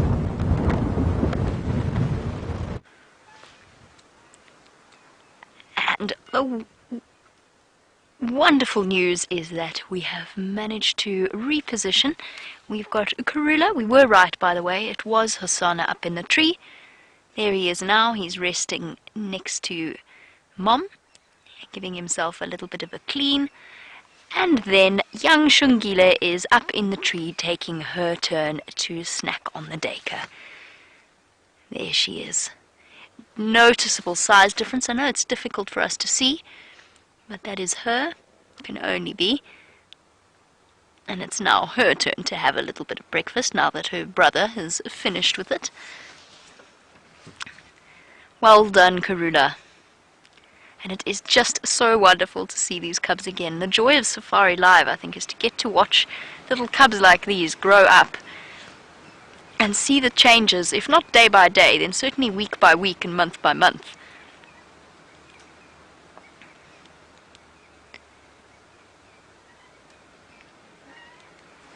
You can hear the tree creaking. That's what it was, Dave. We heard a funny sound earlier and we thought I thought we were at risk of being vomited on by a leopard.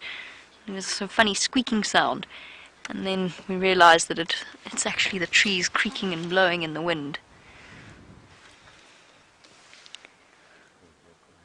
I see them.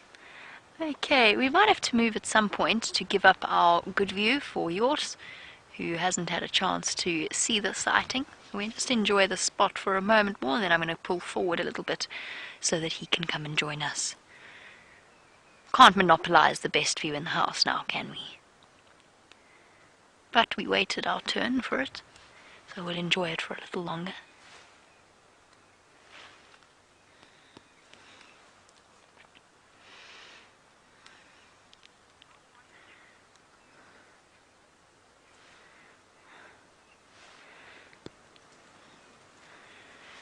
And Kyle, while we look at little Xongile, she is of course in line to inherit some of Karula's territory. So what often happens with the females is it's not necessarily that they give up a portion of their territory to their female offspring, but they kind of become neighbors, and yes, the territory shrinks a little bit to accommodate that of her daughters. And Kyle wants to know how big a portion will Xongile get in terms of inheritance almost. And the answer is it's impossible to answer. Well, there's no way that we can know. It depends very much on the area that she takes. Tundi's got a much bigger, as far as I think we can tell, she's got a much bigger portion of Karula's old territory than Shadow. And that's just because Shadow's under pressure from other leopards in other directions and from other sides. So it's impossible for us to say. Karula she's not old, but she's getting on in years. And she's reaching at 12 years old. She's probably reaching the end of her reproductive life. In other words, she might have one more set of cubs, possibly. And her territory will start to get smaller as she starts to get older. I mean, she's still in perfect condition. Look at her. Well done, girl. Take your well-deserved rest. You've definitely earned it. After all the effort we saw her putting into yesterday when she was trying to hunt, it's exhausting. She's covered an enormous amount of distance from where she was yesterday. And leopards don't, well, especially not Karula, they don't walk in a straight line. So she probably, in terms of trying to catch this daker, she might have covered 30 kilometers last night, or yesterday and last night. It's enormous distance.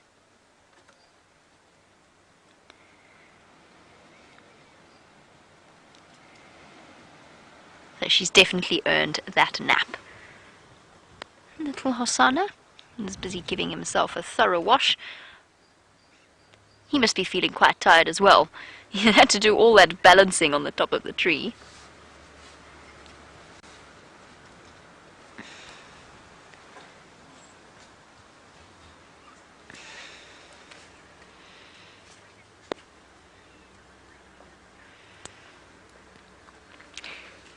Oh, he's up. Let's just see what he's up to. Where are you going to go, little boy? Or are you just cleaning your back foot? You were nearly responsible for planting the carcass on the ground, weren't you?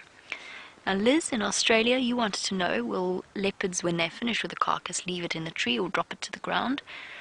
Most of the time, the carcass is dropped to the ground, whether it's by the leopard trying to feed on that last few morsels, or it's by the scavenging action of the bird. But, hello boy.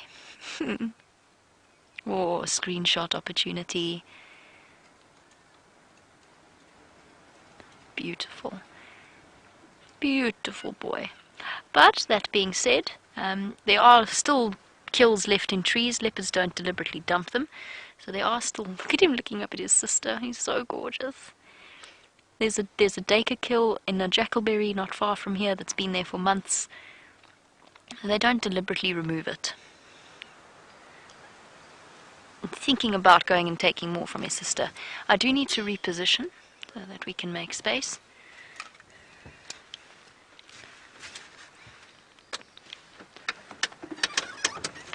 Sorry guys, hold on one moment.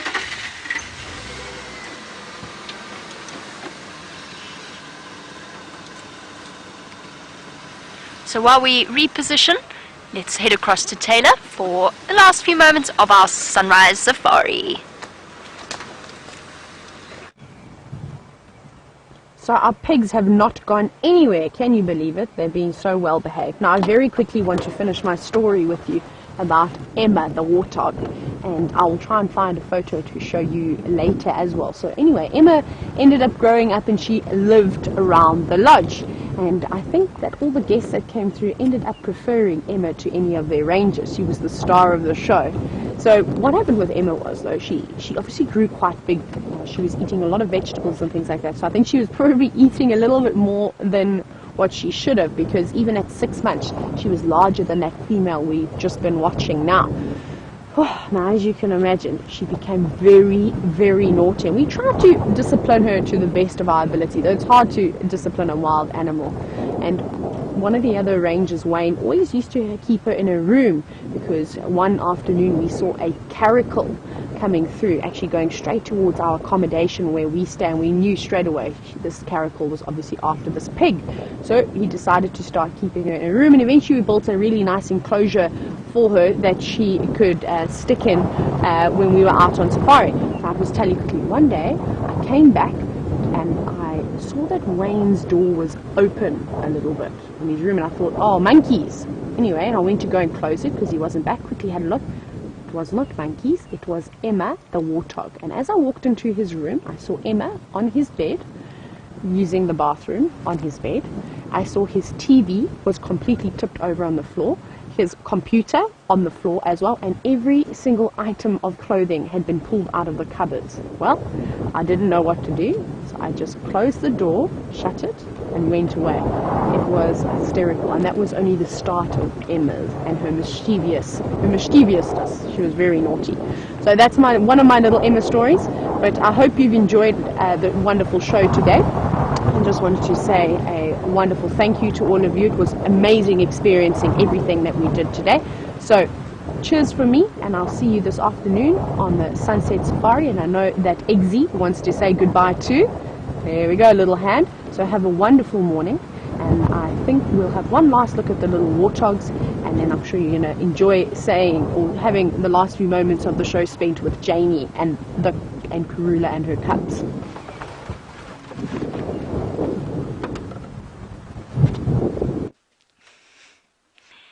Look at this, a beautiful view of Xongile attempting to reposition the Dacre carcass with not much more grace than her brother was earlier. You can definitely see the size difference though. And we are incredibly fortunate to be able to have a scene. I'm really hoping that they are going to be around for the sunset safari this afternoon. I'm going to be keeping my fingers crossed. This, of course, will be the first place that we come to check. Oh, that's very macabre. Whoopsie daisy. Look at the paws gripping the tree.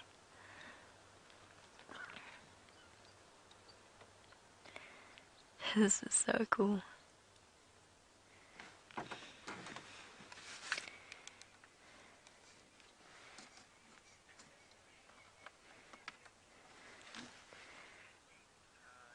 Oh, it's Catterday! I forgot it was Catterday. Anna Marie, you're so happy your main hope for this Catterday was to see Karula and cubs. Well, there we go. They have decided to grace us with their presence, and we are very, very glad that they did. Aren't we lucky? Feels like it's been a long time since we've had a chance to see Karula and her mischievous little ones. And I'm hoping they might decide to stick around even when the Dacre is finished, which it almost is. And I hope that they will be around for the next few days or so. It is time for us to say our goodbyes, unfortunately. I'm actually going to do quick ones, and then I'm going to leave you with the view of the leopards. So a big thank you to all of you. You don't need to, you sort of know what I look like. So a big thank you to Dave for his fantastic camera work as always, as well as to Lou and Rebecca in final control. She's almost there, Dave. There she is, up a bit. As well as to all of you watching across the corners of the globe. We will return here first thing for the sunset safari, so you will have to join us then. For now, Going to leave you with a little bit of silence and the view of our beautiful leopards.